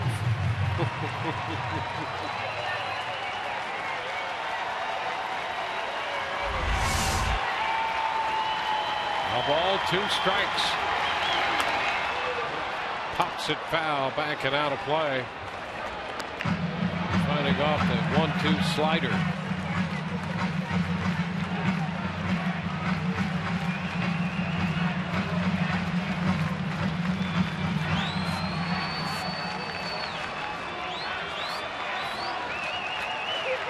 Red at second, 2 outs, 1 and 2.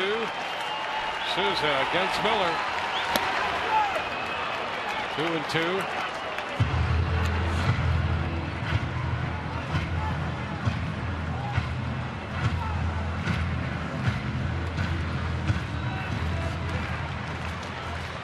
Bottom of the 9th.